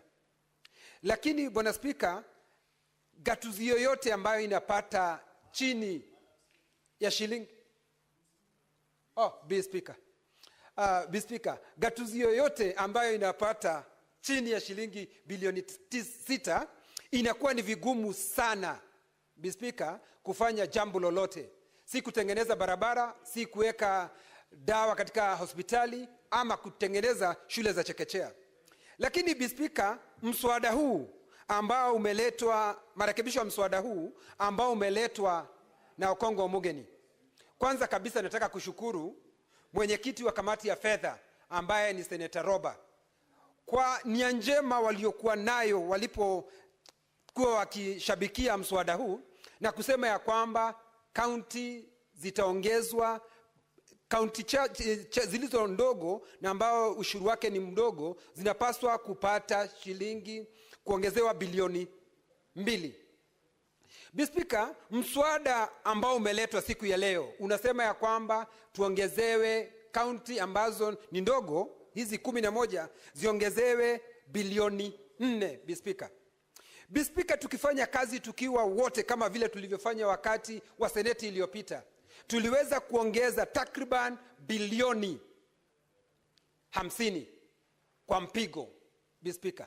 Kwa hivyo hata wakati huu sina shaka pangu rohoni, tukifanya kazi tukiwa pamoja, tunaweza tukaongeza hela hizi ambazo zinakuja katika gatuzi zetu. Speaker, sisi kama seneti tulisema tungetaka bilioni 465. Lakini bunge la kitaifa, Bwana Spika, kwa ujuzi wake ama kwa ukosefu wa ujuzi, wakasema ya kwamba pesa ambazo tunapaswa kupata ni bilioni 405. Speaker, hawaelewi majukumu ambazo ziko katika gatuzi zetu. Speaker, mambo ya barabara. Speaker, kaunti nyingi unapata mambo ya maji zimepelekwa katika gatuzi zetu. Afya imepelekwa katika gatuzi zetu. Mimi nilidhania wanapaswa kukubaliana na sisi kwa sababu sisi ndio tunajua mambo ya gatuzi zaidi. Lakini Speaker, hata nikiendelea kuongea hivi, nataka kukubaliana na hizi hela ambazo zimependekezwa na mswada huu wa Kongo Omogeni, fedha za kudhibitisha county. Speaker, tukubaliane na vile ambavyo seneta ambaye ni wa Migori Eddie Okech, nimeangalia nikaona walikuwa na nia njema na wakasema bilioni 2. Lakini bilioni 2 ni kidogo zaidi, Speaker, na majukumu ni mengi. Kwa hivyo nataka kukubaliana na Seneta Eddie vile ambavyo yeye anasema ya kwamba angalau tuongeze kwa bilioni 1, tuseme hizi county ambazo ni county ambazo zinasemekana ni ndogo ziongezewe shilingi bilioni 3 ndio tuweze kuwa na mapatano, Speaker.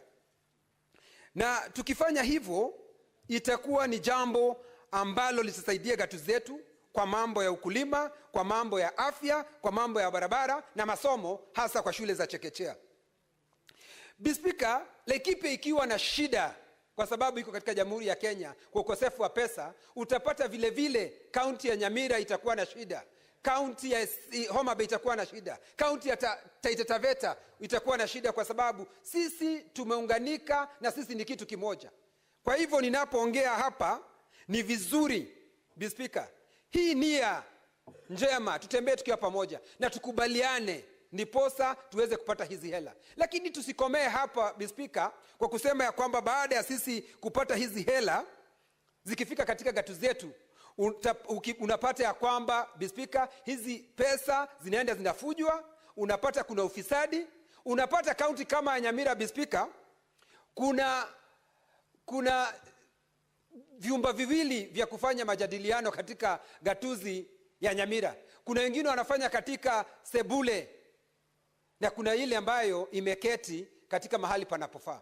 Hiyo ni ufujaji wa hela, Speaker. Kwa hivyo itakuwa ni vigumu kwa seneta wa Nyamira Kongo Omogeni kukaa hapa na kutetea hela ziweze kuongezeka Nyamira, lakini zikifika Nyamira tayari zimefujwa, kwa sababu inawezaje kuwa na mabunge mawili katika kaunti ya Nyamira na ilhali katiba imesema vizuri ya kwamba kutakuwa na bunge moja Nyamira. Kwa hivyo haya mambo ni mpaka yaangaliwe na msihi Okongo Omogeni, kwa sababu ameleta mswada huu akiwa na nia njema ya kusaidia Nyamira, lakini hela zikifika Nyamira zinatumiwa vibaya. Kwa hivyo Okongo Omogeni, baada ya sisi kupitisha mswada huu, sisi tutalivalia njuga mambo ya ufisadi, mambo ya ufujaji wa hela ambazo ni za umma. Speaker, vile vile tukisema kwamba hela zifuate majukumu, ukiangalia kama afya, Speaker, hela nyingi zaidi ya 70% zinabaki katika serikali ya kitaifa. Na ukiangalia katika serikali ya kitaifa, mambo ambayo wanashughulikia sana ni policy, na vile vile hospitali za kitaifa ni chache, ni 5. Mfano, kuna Mathare Mental Hospital, kuna Moi Teaching and Referral, kuna Spinal Injury, kuna Kenyatta. Hizo tu ndio hospitali ambazo zimebaki katika serikali ya kitaifa. Kwa hivyo tukisema ya kwamba majukumu yafuatwe na hela, tunamaanisha yale majukumu tayari yamepelekwa katika gatuzi zetu. Speaker, kwa hivyo kwangu mimi, ikiwa tunaweza kukubaliana na tukubaliane halahala ndio kaunti zetu, kwa sababu wakati huu hela haziendi katika kaunti zetu. Tukikubaliana tutaweza kupeleka hela katika gatuzi zetu, kwa sababu Mswahili anasema ngoja ngoja huumiza matumbo. Speaker, sasa tukiangalia, ningeomba kamati ambayo inaongozwa na mwenyekiti wa fedha Roba, ningependa kumsihi, lakini hela hizi ambazo tunagawana zikipita kiwango cha shilingi bilioni 415, tuweze kuongeza hela ambazo zinaenda katika hizi gatuzi ambazo zinasemekana ni ndogo, tuweze kupewa bilioni 4.6, Speaker. Kwa hivyo ninasema nini? Ninasema ya kwamba wale seneta watakaoenda katika kutuwakilisha katika ile kamati ya kuleta uwiano, tupeleke maseneta ambao wataweza kukaa ngumu, na ningeomba seneta wa Mandera Roba, kwa sababu yeye amekuwa akishabikia hayo mambo na ana uwezo, ujuzi na amebombea, awe mmoja pale ndio aweze kuenda kuweza kupeleka ujuzi pale, na aweze kuwaambia kinaga ubaga kisa na maana ya sisi katika seneti kutaka hela nyingi, kwa sababu kaunti zote za Jamhuri ya Kenya, Speaker, zinahitaji hela, na hasa hizi kaunti ambazo ni ndogo kama Laikipia, kama Nyamira, kama Elgeyo Marakwet, kama Taita Taveta, kama Kirinyaga, kama Embu. Hizi kaunti, Speaker, zinahitaji majukumu, kwa sababu zinahitaji hela ndio ziweze kujikimu na majukumu waliopewa waweze kuyafanya, Speaker. Kwa hivyo, Speaker, siku ya leo mimi nataka kuunga mkono mswada huu. Speaker, nimeketi nikasikia kwamba ati kuna kaunti ambazo zinaokota ushuru mwingi, kwa hivyo hapati kupewa hela. Mfano Laikipia, kwa sababu sisi tunaokota ushuru mwingi, hatupaswi kupewa hela zaidi. Bwana Speaker, huwezi ukamkata mtu mkono kwa kazi aliyoifanya nzuri. Sisi tunafanya kazi nzuri ya kuweza kuokota ushuru mwingi. Kwa hivyo katika asilimia fulani inapaswa iongezwe kwa wale ambao majukumu yao kama ni kuokota ushuru, tunafanya hivyo kwa ustadi, Speaker. Lakini si kutukemea na kutukujeri kwa sababu sisi tumeweza kuokota ushuru mwingi, alafu ukifika katika seneti unapata katika seneti hii ndio inatumia nguvu zake. Kwa hivyo nakurai mwenyekiti wa kamati, mkirudi katika kamati, kuangaliwe asilimia iongezwe kwa wale ambao wanafanya kazi kwa ustadi, lakini si kuzawadi umaskini, kusema ya kwamba wale ni maskini na wamekuwa katika gatuzi hizi, ati wale asilimia yao kubwa ni umaskini, ati wapewe hela nyingi kwa sababu wale ni maskini, ilhali wamekuwa katika gatuzi kwa miaka hiyo zaidi ya 12. Kwa hivyo, Speaker, tunapaswa kuwa tuwatunze, kuwapa heko wale wanaofanya kazi ambayo wanapaswa kufanya. Speaker, nikimalizia nasema nataka kuunga mkono.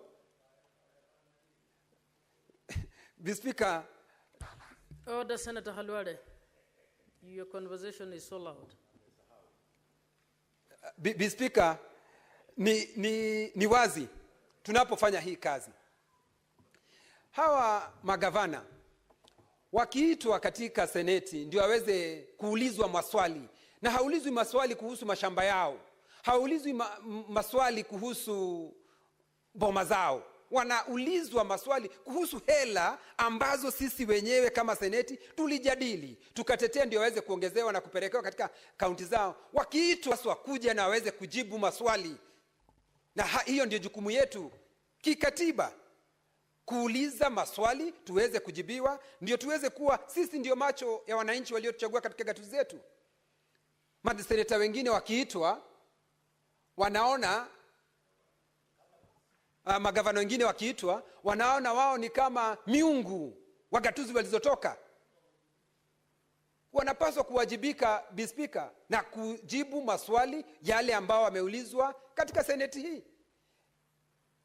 Speaker, itakuwa ni kinaya kwetu sisi kuja hapa kuteta na kusema pesa inapaswa kuongeza, lakini baada ya wao kupata zile hela inakuwa sasa hawezi kuja, wakiitwa ndio waweze kuwajibika katika seneti hii. Kwa hivyo Speaker, siku ya leo, kwa sababu hili ndilo jukumu kwetu kubwa sana kama seneti, kulinda na kutetea gatuzi zetu. Lakini ikiwa kazi yetu itakuwa tu ni kutetea gatuzi zetu, lakini baada ya wao kupata zile hela, basi inakuwa ni vigumu tena sana wao kuja hapa kwetu. Lakini Speaker, nataka kusema ya kwamba kwa sababu nia imeonekana njema. Hii nia njema ni ya kwamba na nataka kupongeza mwenyekiti na kamati yake. Wamesema ya kwamba hawataki kaunti yoyote ibaki nyuma. Sisi sote tunapaswa kutembea pamoja. Na kwa sababu ya huo upendo na hiyo nia njema, tunawapongeza.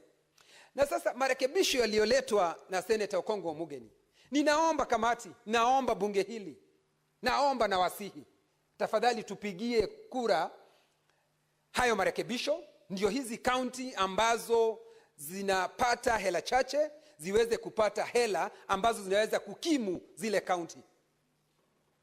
Lakini nimwambie Senator wa Embu, nimwambie Senator wa Kirinyaga, nimwambie Senator wa Elgeyo Marakwet, nimwambie Senator wa Tana River, na nimwambie Senator wa Nyamira, hizi hela tunazozitetea hapa zikiongezwa, magavana ambao hizo kaunti hela zinaenda wanapaswa kuwajibika. Hizo hela zisitumiwe kiholela. Hizo hela zitumiwe kwa kazi ambayo inafaa, kazi ya kuimarisha maisha ya wananchi wa gatuzi hizo. Hizo pesa hatuwapatii ndio waweze kujitajirisha wenyewe, ama pesa yao ya mfuko ndio mtu anatembea katika ile gatuzi. Mfano Laikipia, governor wa Laikipia anatembea Rumuruti, anatembea Ormoran, anatembea Doldor, huku akipeana pesa kiholela. Hizi pesa ni za maendeleo, hizi pesa ni za kuimarisha uchumi, hizi hela ni za kuimarisha uchumi katika gatuzi ambako hizo kaunti tunazipeleka hizo pesa. Hatutakubali Okongo Omugeni senior council, hatutakubali Eddie Okech, kwa sababu mimi nakubaliana na vile ulivyosema, vile ambavyo nimesema bilioni 3. Lakini hizi hela zikitumiwa vibaya, tutakataa leo, tutakataa kesho, mtondogo na hata milele. Kwa hivyo nikimalizia, Speaker, niseme naunga mkono marekebisho yaliyoletwa na Senator Okongo Omugeni, na vile vile yale mambo ambayo Senator Eddie, kwa sababu yeye ni mwanakamati wa fedha, ule mwelekeo na ujuzi. Mimi sikudhania Eddie ana ule ujuzi wa hela vile alivyoelekeza hayo maneno hapa. Mimi nataka kusema ule ujuzi ambao amesema hapa, sijui kama Okongo Omugeni alimsikia, kwa sababu amesema badala ya bilioni 4 na si 2, akasema akaja akasimama katikati. Nikaona werendi alionao. Na kwanza pole kwa sababu kumpoteza yule kijana barubaru ambaye ameuawa na hawa wakora ambao wanasema ni maafisa wa polisi, lakini wao ni wakora ambao wamemuua kijana huyo. Nasema pole, na tutasimama wima kutetea haki katika Jamhuri ya Kenya. Lakini tena nirudie, kwa sababu hapa ndipo nina uchungu. Hela hizi tunazopeleka katika gatuzi zetu, Speaker, hizi hela tutazilinda kwa hali na mali, kwa uhai wetu na damu yetu. Kwa sababu ni uchungu, Speaker, tunakaa hapa tunaongea kuhusu hela, hatimaye hizi hela zikienda katika gatuzi zetu zinaingia kwa mifuko ya watu. Okongo Omugeni, ningekuomba Okongo Omugeni, yes, I want to be informed. Proceed.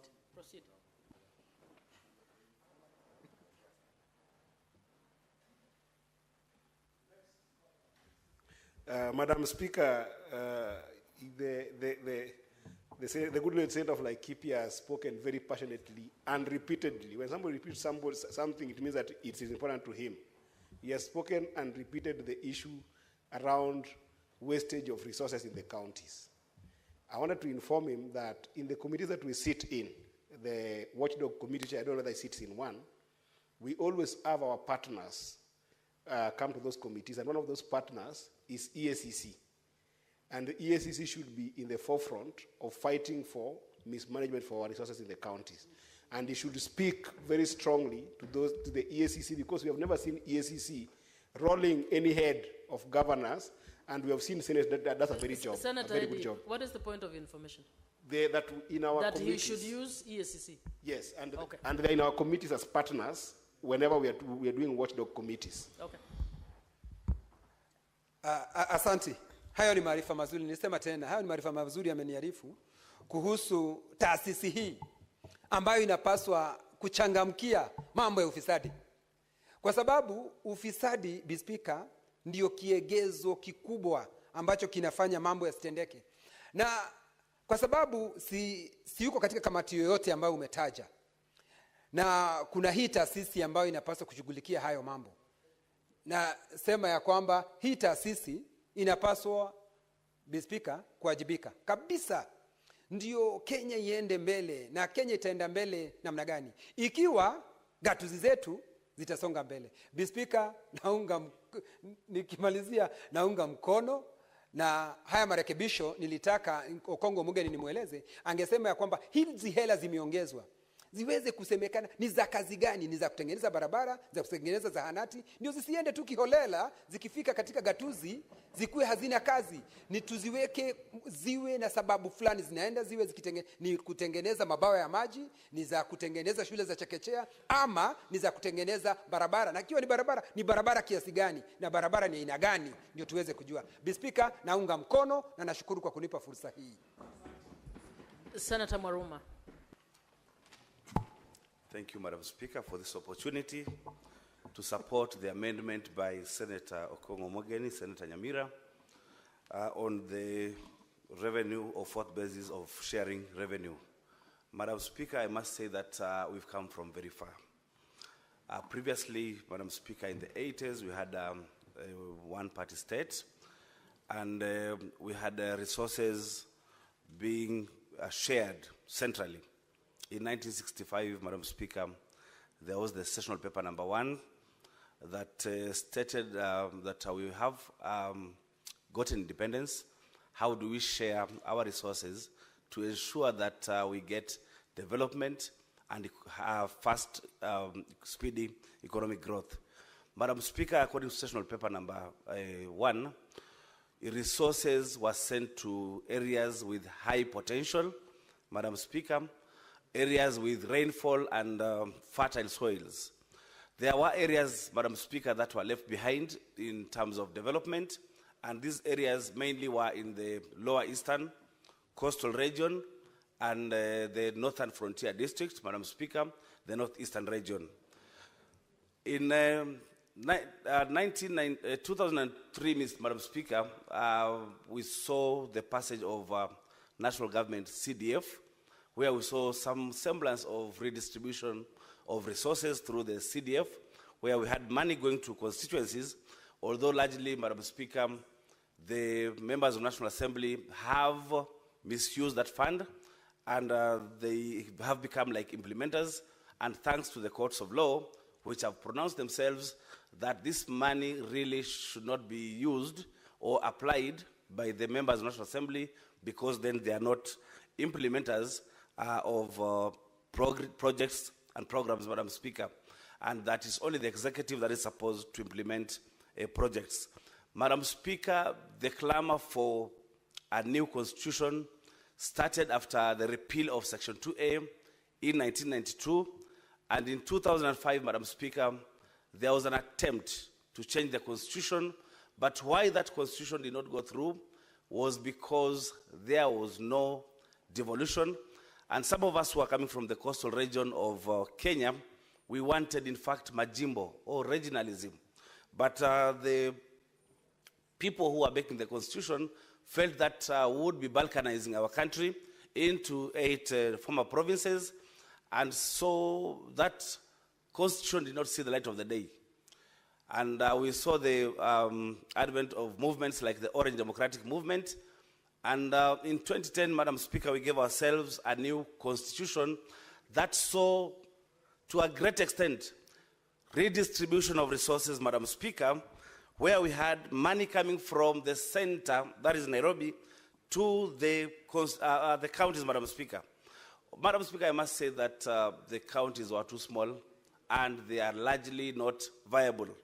In 2020, Madam Speaker, some of us who felt that our counties are too small and unviable really supported the Building Bridges initiative, which one of the suggestions was that we reduce the counties to 14.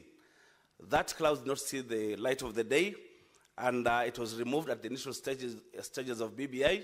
And later on, we said, let's remain with the 47, but then let's increase the money to the counties to at least at 35%.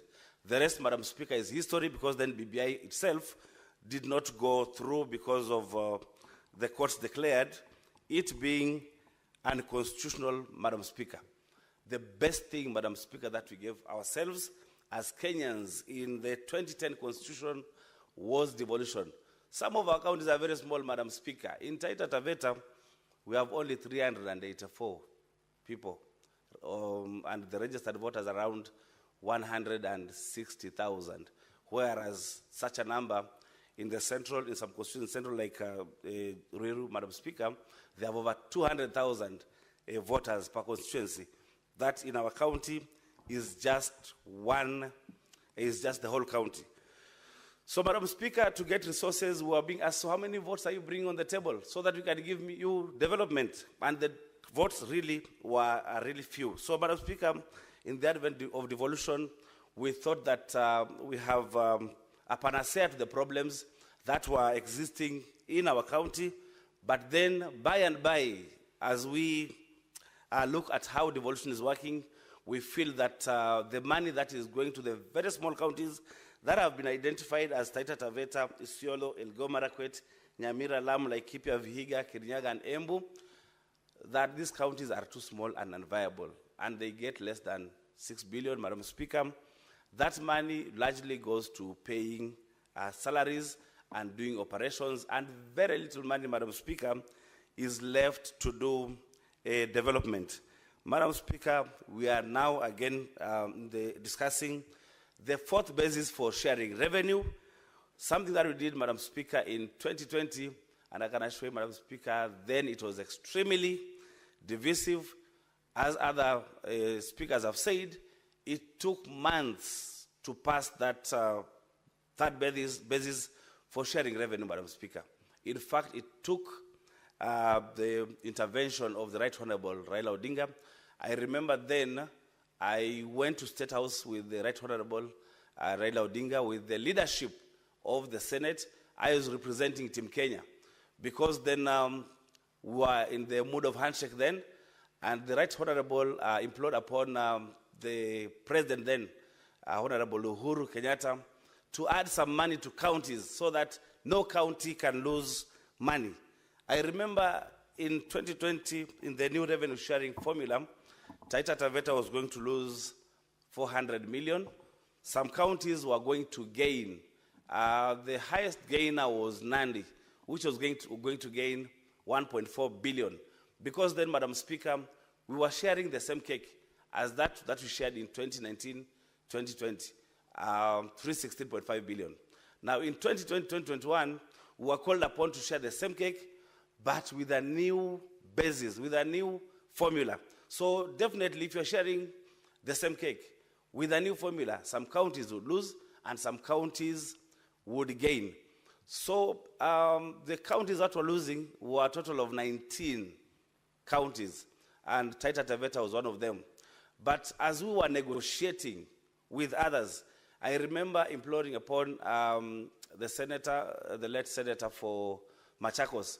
His county was gaining, but we asked him, if you are coming from the lower eastern region and Makueni and Kitui is losing, why can't you support them? These are your cousins. Support them so that they don't lose money. And Senator Kabaka, may God rest his soul, internal peace, accepted to join the fray. We also spoke to Senator Malala of Kakamega because then his county was gaining, but then Vihiga was losing, and we requested him to join the fray because then the cousins are also losing. And I like also the magnanimity of Senator for Nairobi, then Senator Sakaja, and Senator Murkomen, who agreed that much as their counties were gaining money in the new basis for sharing revenue, but we are still one Senate of Kenya, whose sole role is to defend counties and their governments. And so they decided to support us. We started as 19 people, and at the end we were 27. But then in the wisdom of the Honorable Raila Odinga, he said, we would divide this Senate and we would divide this country across the middle. We'll balkanize it to people who deserve to have more money and some to have less money. So when he talked to the president then, the president agreed to add the shareable revenue or to agree to have the DORA pass the shareable revenue from 316 billion to counties to 370 billion, an increment of 53.5 billion, Madam Speaker.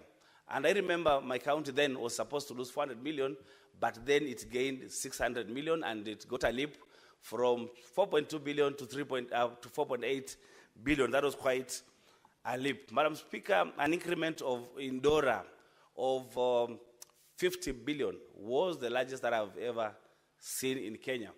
Madam Speaker, I want to say that I want to thank the Committee of Finance and Budget, led by Honorable Roba, for ensuring that the new revenue sharing formula or the fourth basis for sharing revenue is not going to divide us. Because previously, we could not even sleep.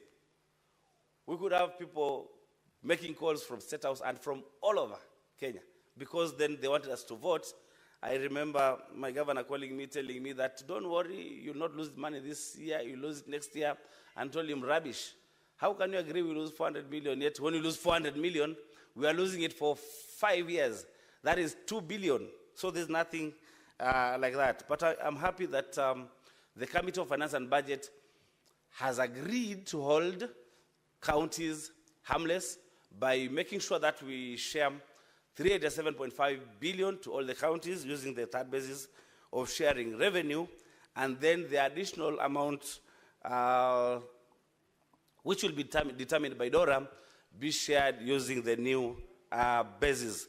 Madam Speaker, even when we use the new basis to share revenue, Taita Taveta will only get a leap from 5.0 billion to 5.25 billion, which is quite some little money.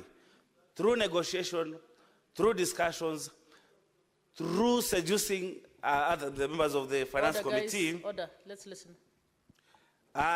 they agreed to put 2 billion.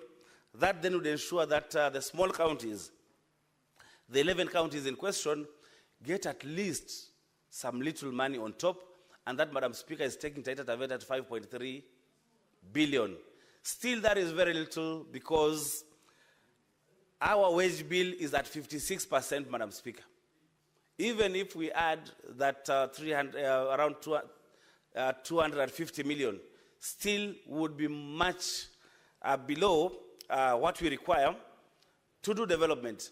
Development expenditure, Madam Speaker, what is in the budget for development for Taita Taveta is 1 billion.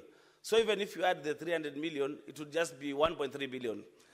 Madam Speaker, we would want to push this money to go to 6 billion.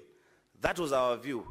But even as we fight for 6 billion for the small counties, I'm agreeable to the discussants and the contributors who have contributed to this motion that if we add on top of the 2 billion, 2.6 billion to make it 4.6 billion, then Taita Taveta County will get 400 million on top, and that would take us to 5.7 billion, still a far cry from 6 billion, but it is much better. So, Madam Speaker, I would like to thank Senator Okongo Mogeni for bringing this motion over to amend So that we add 2.6 billion more, because at the counties there are so many things that we want to do as governments. For example, Madam Speaker, counties need to do budgets that are predictable.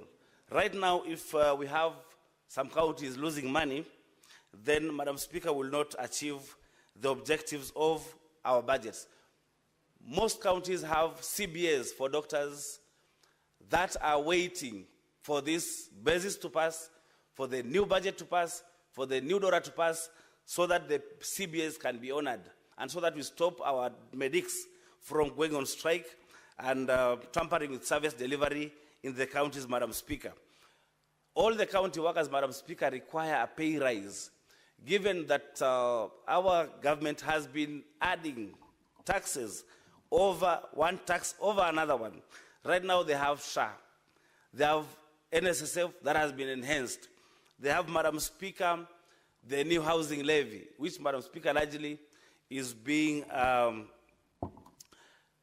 used, I would say, unconstitutionally, because there was no public participation that the housing levy would be used to fix Nairobi River. There was no public participation that the housing levy would be used to build markets. There was no public participation to the effect that the housing levy would be used to build roads, as has been said by none other than the head of state, Madam Speaker. So these people require to have enhanced salaries, so that for those, because of the taxes, because of the new taxes, have had their salaries go to below a third, which is constitutional, and they are causing their employers pecuniary embarrassment, and they are infringing on the laws of employment, Madam Speaker. They require a salary increment. They'll only get a salary increment if, Madam Speaker, we get that paltry 4.6 billion for the small counties, Madam Speaker. Madam Speaker, if we get in DORA 387.7 billion, Madam Speaker, we're getting 5.066 billion. With the new basis and 4 or 5 billion, as has been passed by the National Assembly, we are getting 5.3 billion. But if we fight, Madam Speaker, to get 465 billion, then Taita Taveta County would go to 6.149 billion. So we must continue fighting, Madam Speaker, so that in DORA we pass 465 billion. That has been suggested by the Senate, Madam Speaker. I have said already that our wage bill is at 54% as Taita Taveta County, and 54% and 11% for the County Assembly. We are remaining with very slim resources to do development, Madam Speaker. Talking about OSR, which is one area that we can leverage on so that we can get some development, our OSR has been hampered by the national government refusing to disburse royalties to Taita Taveta. There's a lot of money that has been collected in terms of royalties, Madam Speaker, but has not been disbursed to our county, and so our own source revenue is still below par. Madam Speaker, we're also clamoring for a share of the Savo National Park. None other than the President had suggested or had decreed that we get 50-50 revenue sharing with KWS. But, Madam Speaker, that is not forthcoming. We have followed it up through a motion in this Senate. I've followed it up through a statement in this Senate, Madam Speaker, but nobody seems to be helping us implement the executive edict by the President to ensure that we get 50-50 revenue sharing from KWS, Madam Speaker. So I would like to say that our counties are small. Corruption notwithstanding, even with the small money, we are not able to do much. And I would like to say this, that the members of National Assembly, and I don't know what's wrong with them, because the money coming or being devolved to the counties is going to people in their constituencies. Why are they so hell-bent in passing very little money to go to the counties? And after all, some of them even want to be governors. We have had many MPs who have become governors. The MP for Daraganidhi, the MP for Vihiga has been a member of parliament. Why is this problem? What is the problem? They pass very little money to go to the counties, and when they go to become governors again, they find very little money. They cannot do much. So, Madam Speaker, let us fight. Finally, let us fight to ensure that we get 465 billion as shareable revenue to our counties. And over and above, I implore fellow senators to ensure that we get the 2.6 billion. But as Senator Okech is suggesting, even if you are to give and take, some little amount would not be so averse to it. But, Madam Speaker, I want to implore all the senators to support this amendment brought up by Senator Fonyamira, Senior Counsel Okongo Mogeni, so that our counties really can get development. Madam Speaker, I would like to submit and support that amendment. Thank you. Senator Murango. Asante sana mstahiki Speaker kwa kunipa nafasi. Na kwanza ningetaka kushukuru kamati ya fedha kiongozwa na mwenyekiti ambaye ni Ali Romba, Senator Ali Romba Mandera. Kwanza kwa sababu ya kuonyesha welendi na tajriba kuongoza ile kamati. Kwa sababu ule mfumo ambao aliotuletea umefanya kuwe na amani katika bunge hili, na sana sana hata kama kuna mageuzi kidogo itafanyiwa. Amekuwa mwenyekiti ambao ameonyesha kwamba ni kiongozi na asiyejipenda. Kwa hivyo nataka nishukuru kwa hiyo. Pia mstahiki mwenyekiti, ningetaka pia na mstahiki Speaker, nadhani kabla ya kiongozi wa wengi na Senator Medho wakuja kulikuwa na amani kiasi katika bunge hili. Sasa unajua mtiririko wangu wa mawazo unapotea kwa sababu ya ngumzo inayoendelea. Hata Speaker amepotea. Okay. Asante sana mstahiki Speaker. Asante sana. Apologies. Senator Majority Leader, naomba mumsikilize mwenzenu. Asante sana mstahiki Speaker. Mstahiki Speaker, nilikuwa nimesema ya kwamba kazi iliyofanywa hapo mwanzo na mwenyekiti ya kamati ya fedha ilionyesha welendi, ilionyesha tajriba, kwa sababu ndio imekuwa chanzo ya mageuzi kidogo ambayo utafanya katika mswada huu. Na vizuri ni kwamba tulipokaa chini aliweza kutusikiliza wale tulikuwa na maoni kinzani tofauti kidogo. Na afadhali nikiwa na mawazo ya kujinyonga ukuja unisikize venye nasema kuliko kuhudhuria matanga yangu. Ametufanya hivi kama wale ambao wanatoka katika zile kaunti ndogo ndogo, na katika hekima ya wakili Okongo Omogeni, Senator wa Kisii, Nyamira, amekuja na mageuzi kambambe ambayo itahakikisha kwamba tunamalizana na mfumo mpya bila kuwa na taswishi ama kelele zozote, bila pia kubadilisha ule mfumo ambao kamati ya fedha iliongozwa na Senator Romba imeleta.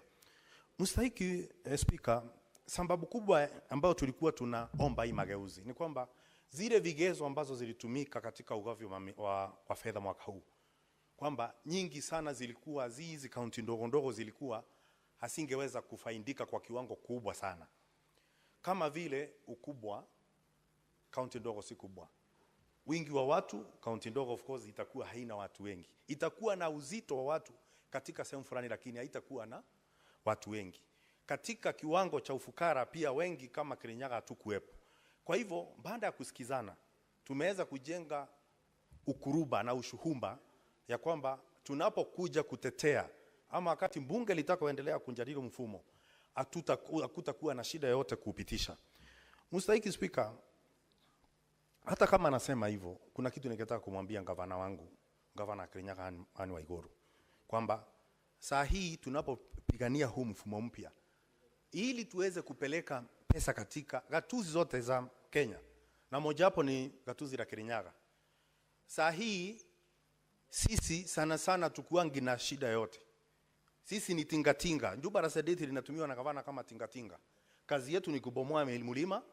Barabara inapopatikana tunawekwa juu ya roli hii tusiharibu barabara. Ndio ukienda sana utasikia hakuna siku ama uende katika gatuzi nyingi, seneta kija pale na aseme anataka jambo fulani lifafanuliwe, unapata tunaanza kuwa maandui na gavana wetu. Ningetaka kuambia gavana, katika shamba la mpunga la Mwea, barabara toka wakati wa ukoloni na tukapata uhuru hazijawahi tengenezwa. Sasa hivi katika mfumo mpya ambao tumeujadili na kusikizana na kujenga ushumba na jumba la seneti, ni kwamba Kirinyaga itakuja ipate zaidi ya milioni 300 juu. Ningemwomba kwamba fedha hizi zikifika katika eneo lile, na ningeomba seneti tuweze kuzikuweka kwamba zile fedha zikienda zinafanya kazi gani.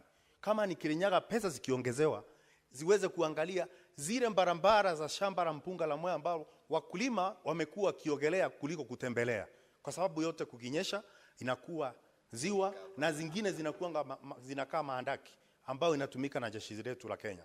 Kwa hivyo ningemwomba hizi pesa zinapokuja zaidi ya milioni 200, gavana, ziweke katika mfumo na kutengeneza miundo mbinu katika gatuzi la Kirinyaga.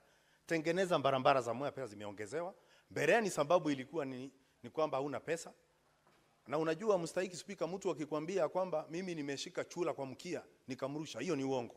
Sasa hakutakuwa na sababu ya kushika chura kwa mkia, kwamba pesa ikimfikia barabara zijengwe, hospitali ziwekwe dawa. Na ningeuliza pia wakilishi wandi sana kutoka eneo la Mwea, kwa sababu kuna muhunzi na mfyatua moto.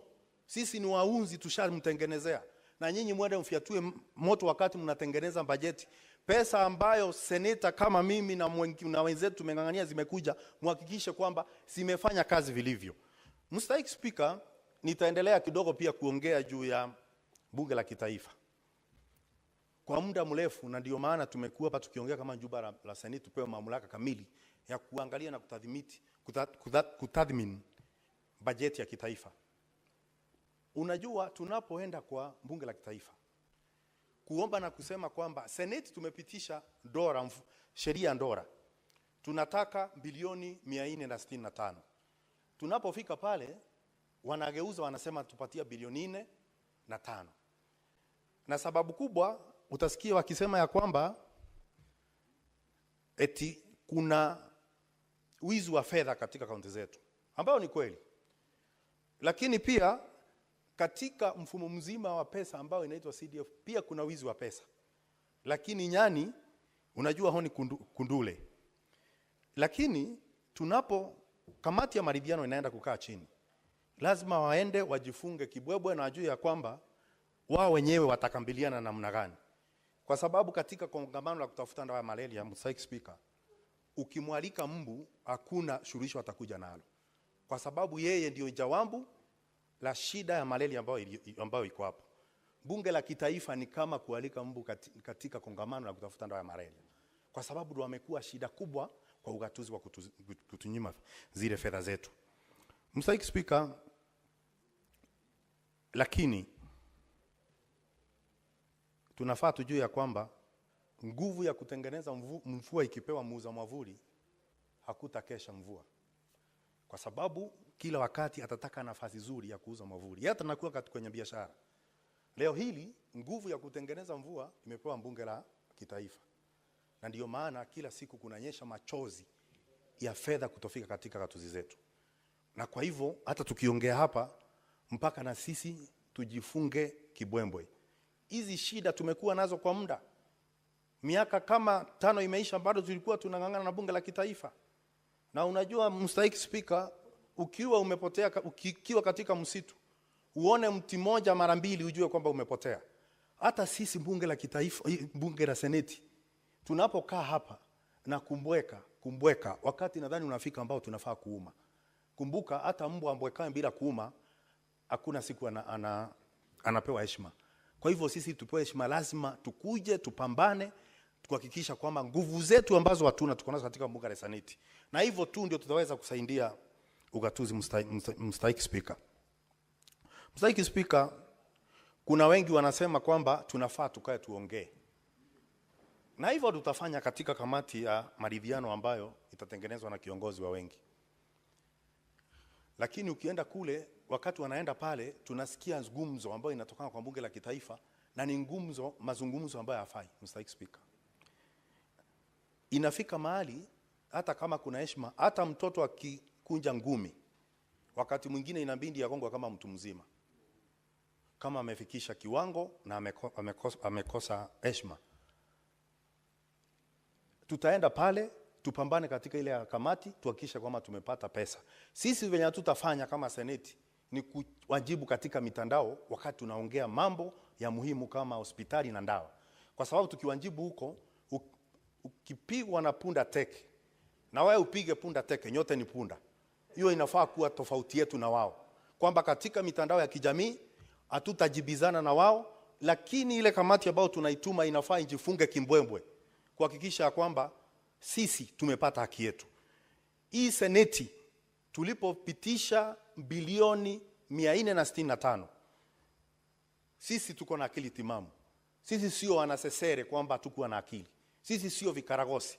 Kwa hivyo tunapofanya sheria kama zile alafu sikifika pale tunaonyeshwa madharau, hilo ni jambo ambalo hatufai sisi kama kukuja tukakimya na tukaacha liendelee kufanyika.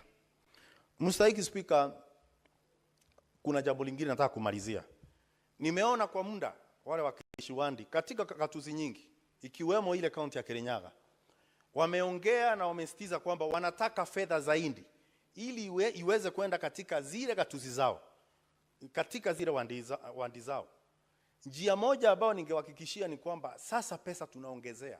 Ile sababu ambayo ilikuwepo hapo awali ya kwamba pesa hamna, sasa hamna tena hiyo sababu.